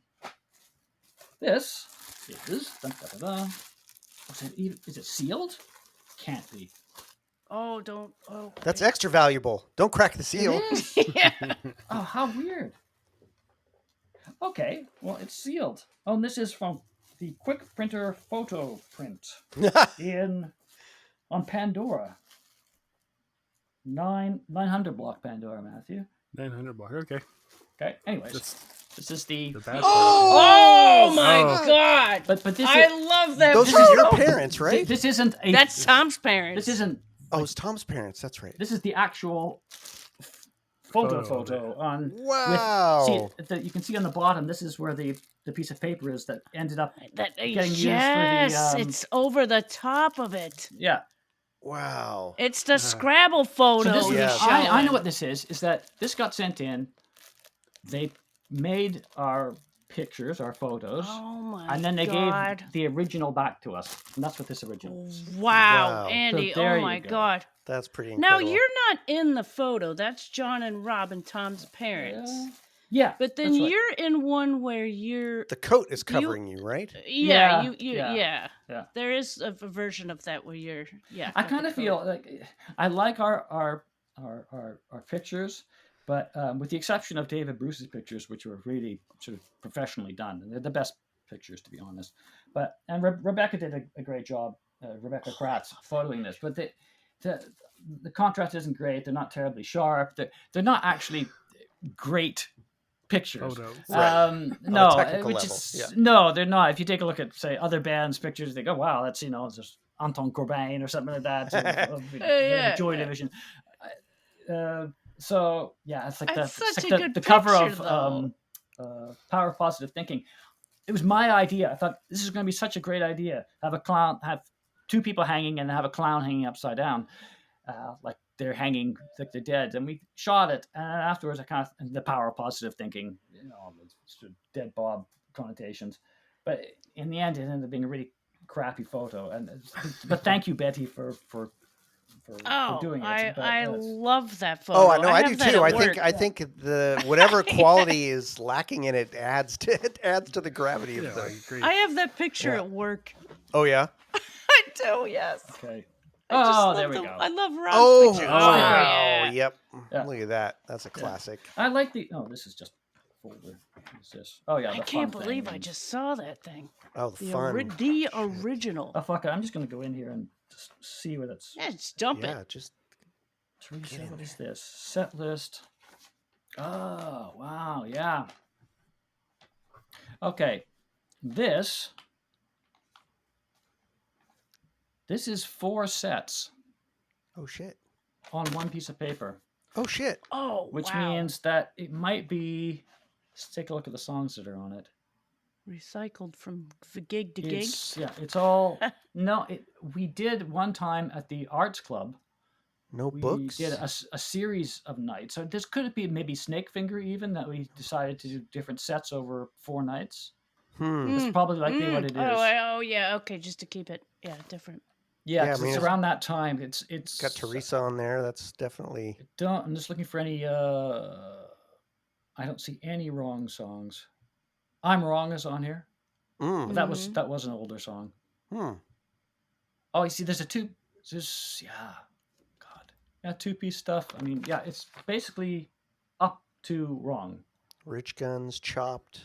Wow. Oh yeah. Wow. Yeah. And that's sad. I wish we had the set list that we had for we did this thing. There was a great place in Vancouver called the Arts Club. And in fact, I might even have a picture of it in here. And it was this really small place with a wooden ceiling in Vancouver. Here. Oh, this, a friend of ours sent us a Christmas card. A woman named Tara Miller. And this is a collage that she made for us. Oh, wow. Look at that. Fantastic. Yeah, but it shows how, with the wooden ceiling. She says, geez, I don't know, something seems unnatural here. Posted me on the front there. Is John in the back? Great. Was he not? Yeah, he was up on a sort of riser there. Oh, okay. You can see where Rob is unusually on the other side. Yeah, right. Yeah. So, but it was a really tiny stage, but it was a really fun place to play. They had great food, as I recall. That's why I remember this, I don't know. But we did we played there a few times. Where was the Arts Club? On Canby? Yeah, I'm pretty sure I did go to it at some point. Yeah, it wasn't around for super long. I think they did mostly like small theater. And, yeah, that sort of thing. Anyways, but one time we played there, we played 2 nights, and it was maybe around the time of Sex Mad, of Small Parts, and we played every song that we ever had. Oh shit! Oh wow! In order. That must have been exhausting. In order. Oh my god! So we started out with like alphabetical or chronological. Oh my god! Oh, you must have been exhausted. Jesus. When I bought the record, sort of autobiographical. No, high fidelity quote there. No, I think it was chronological, and we started with like the 4-track stuff. Oh my god! So I'm All Wet was done, and Try Not to Stutter. Try Not to Stutter, yeah. 2-piece stuff, and then moving our way to the early and up until and then finishing. We might have even done Hanson Brothers. I have a feeling we did Hanson Brothers at the set because we had like 5 Hanson Brothers songs or something. Was it like a 6-hour show or something? Holy shit! No, it was 2 nights. Oh, 2 nights. So we got up to Sex Mad on night 1, and but night 2 we carried on and got to the end of Day Everything. Wow. And, probably with some covers and whatever. Jesus Christ. Yeah, that's incredible. Okay, there's tons more, but I'll just see if I can find more that place in Las stuff. Vegas where people are getting residencies? Yeah, right. Let's get that going. Oh, that Sphere place. These are the original lyrics. There you go. Oh man. Oh. Ta-da. Sex Mad original lyrics. Yeah. Wow. Couldn't we not figure out if that was John or Andy singing? Remember we were going like nuts? Oh yeah, no, this is absolutely John singing. That's John singing. Yeah, absolutely. Yeah. I think we couldn't figure it out, or sometimes it sounded like him, sometimes it didn't. Yeah, there's been a couple songs like that. Not many, but that was one. God, his voice has gotten a lot lower. Oh yeah, I was listening to some of the Dead Bob stuff, and it was eerie. Yeah. There's one time I thought, I didn't know Rob sang on this record. Exactly. Well, we talked to him about that when we interviewed him. Like early on in his life, he could sound like you sometimes, and later on in his life, he sounds a bit like Rob. Yeah, it was eerie. Yeah. Yeah. Let's see. I'll see if I find the interesting stuff. What's that? The interesting. It's all interesting. All right. Oh, see, yeah, this is what I mean. Like, this is Wormies, but I think that John just wrote this for me, maybe, or he wrote it for. That's the Wormies thing. Oh, nice! Wow. Yeah. Oh, he's got chords on here. D minor. D minor? Yeah. The saddest of all keys? All right. But when I find these things, I always see if there's any different lyrics. Right. Yeah. Yeah. Over through. And also if things are crossed out. No. See, he's got written here. A socialist exilumate, segmented separatist, they're tunneling holes in our... And it looks like it's head. They're tunneling holes in our head, but he's crossed that out and written home instead. So it could be the original lyrics, but it looks a little... And there are a few things Yeah, crossed there's out. stuff crossed out. And Maybe there are is. chord notations here. Right, yeah. So, yeah. Wow. It could well have been I just asked him for it when I was, having a coffee with him in the morning. Right. That was a very nice odd. time. It was even before I was in the band. We were hanging out together all the time. And like I said in the book, complaining we didn't have girlfriends. I don't understand. Why is this? Why are you writing songs about worms? Using words like coelomate. Yeah. Biology 11, Yes. I think. Yeah.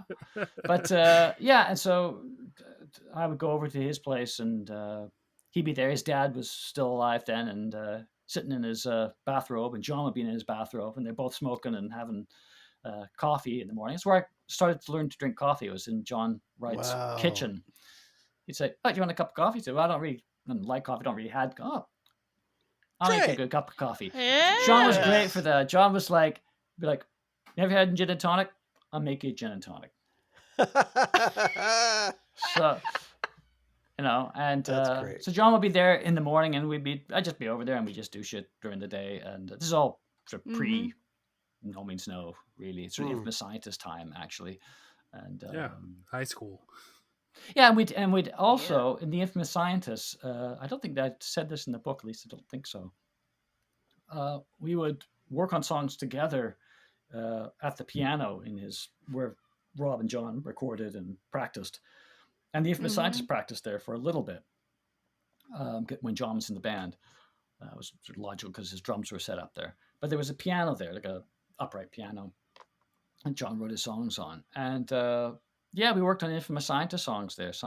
Most that didn't go on further, and we just sit there, sort of Lennon and McCartney sort of across to each other, saying, "Oh, try this. Can you do this?" And John was always really accommodating. That's a great thing about writing with John. If you can you do it so that you just take that beat, only sort of flip it around? You mean like this? Just like, yeah, but like without the hi-hat. You mean like this? Say, yeah, I can do that. Oh my God, yeah. And also when you play the piano, it's like, can you like sort of modulate to like a minor key here? It's like, it's kind of like this. No, like this. No, this. Yeah. Hang on, I'll figure out how to do it. Hang on. Wow, It's so easy. I could just sort of be like, But that's cool. Yeah, it was nice time. What Absolutely. a musician! Yeah. Nice. What a musician! And so for me, also those memories are which is the sort of foundation of my relationship with the band and the brothers as well. Of course, people talk about Wrong or 0+2 or even Small Parts, but what's most in my mind is like getting to know them in like 1981, 82, 83, playing those first shows. They're not our best shows or maybe even our best songs, but that's what I really have in my head. And the few people who would come and see us. We played in Spokane for a total of 3 nights to a total of 18 people in Spokane, Washington. God. Oh, jeez. So we averaged 6 people a night. Wow. I'm sure they were very appreciative. Right. And you laid it down. We would play places where there was like, 20 people or something. And people come up afterwards and go, "You guys are really good." What are you doing here? Tell your friends. Yeah. We played somewhere bring them next time. In what was it, North Carolina, I think we played this place. Just this hole in the wall, this bar.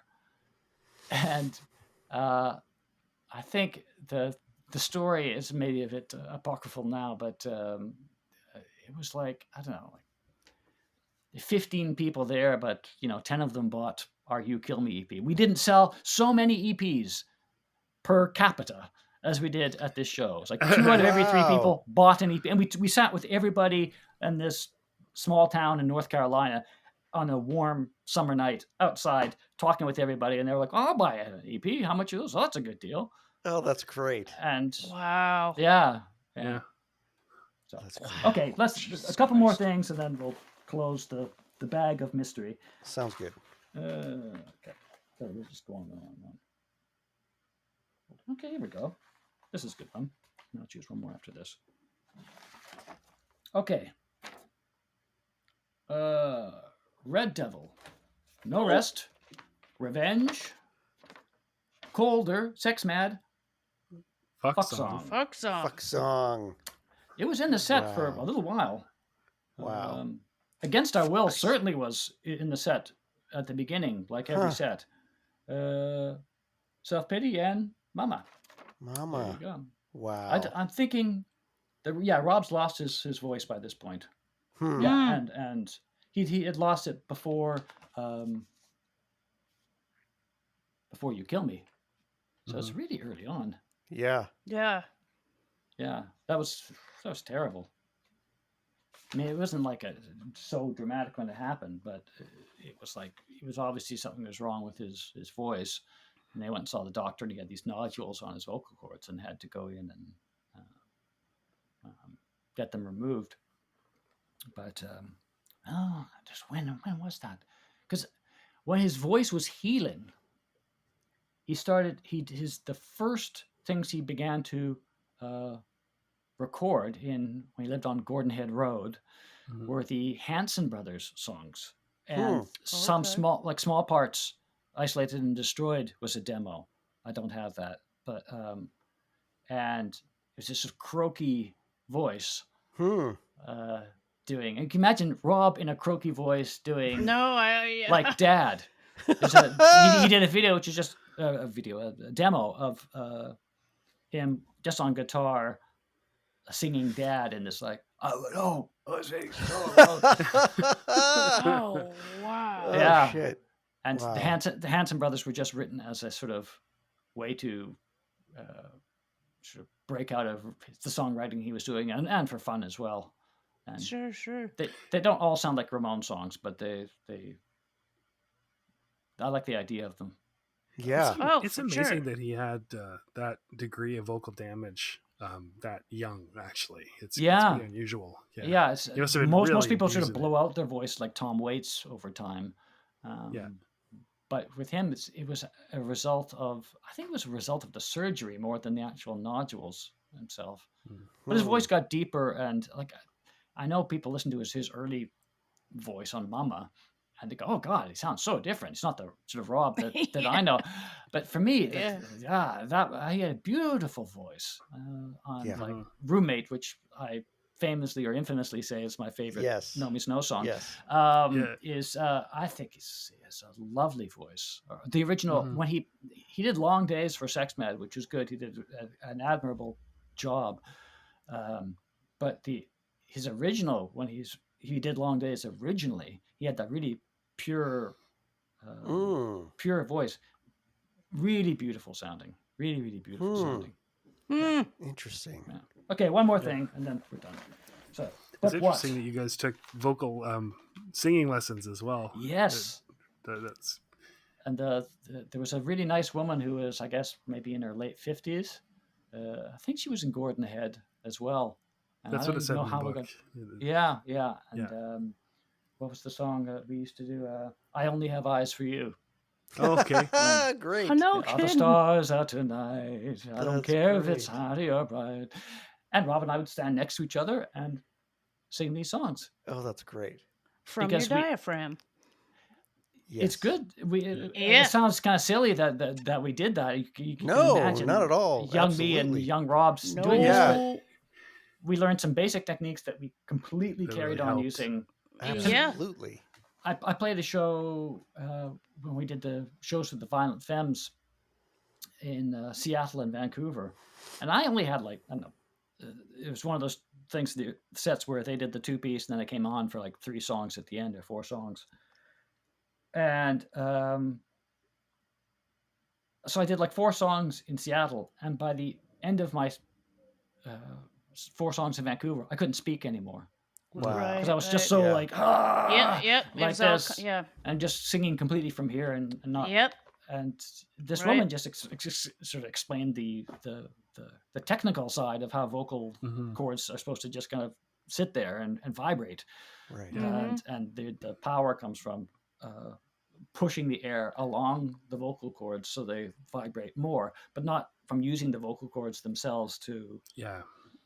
Right. Yeah. Okay. One more thing. Let's see if I can find it. Smell of old Monday magazines. Monday Mostly Magazine old, was yeah.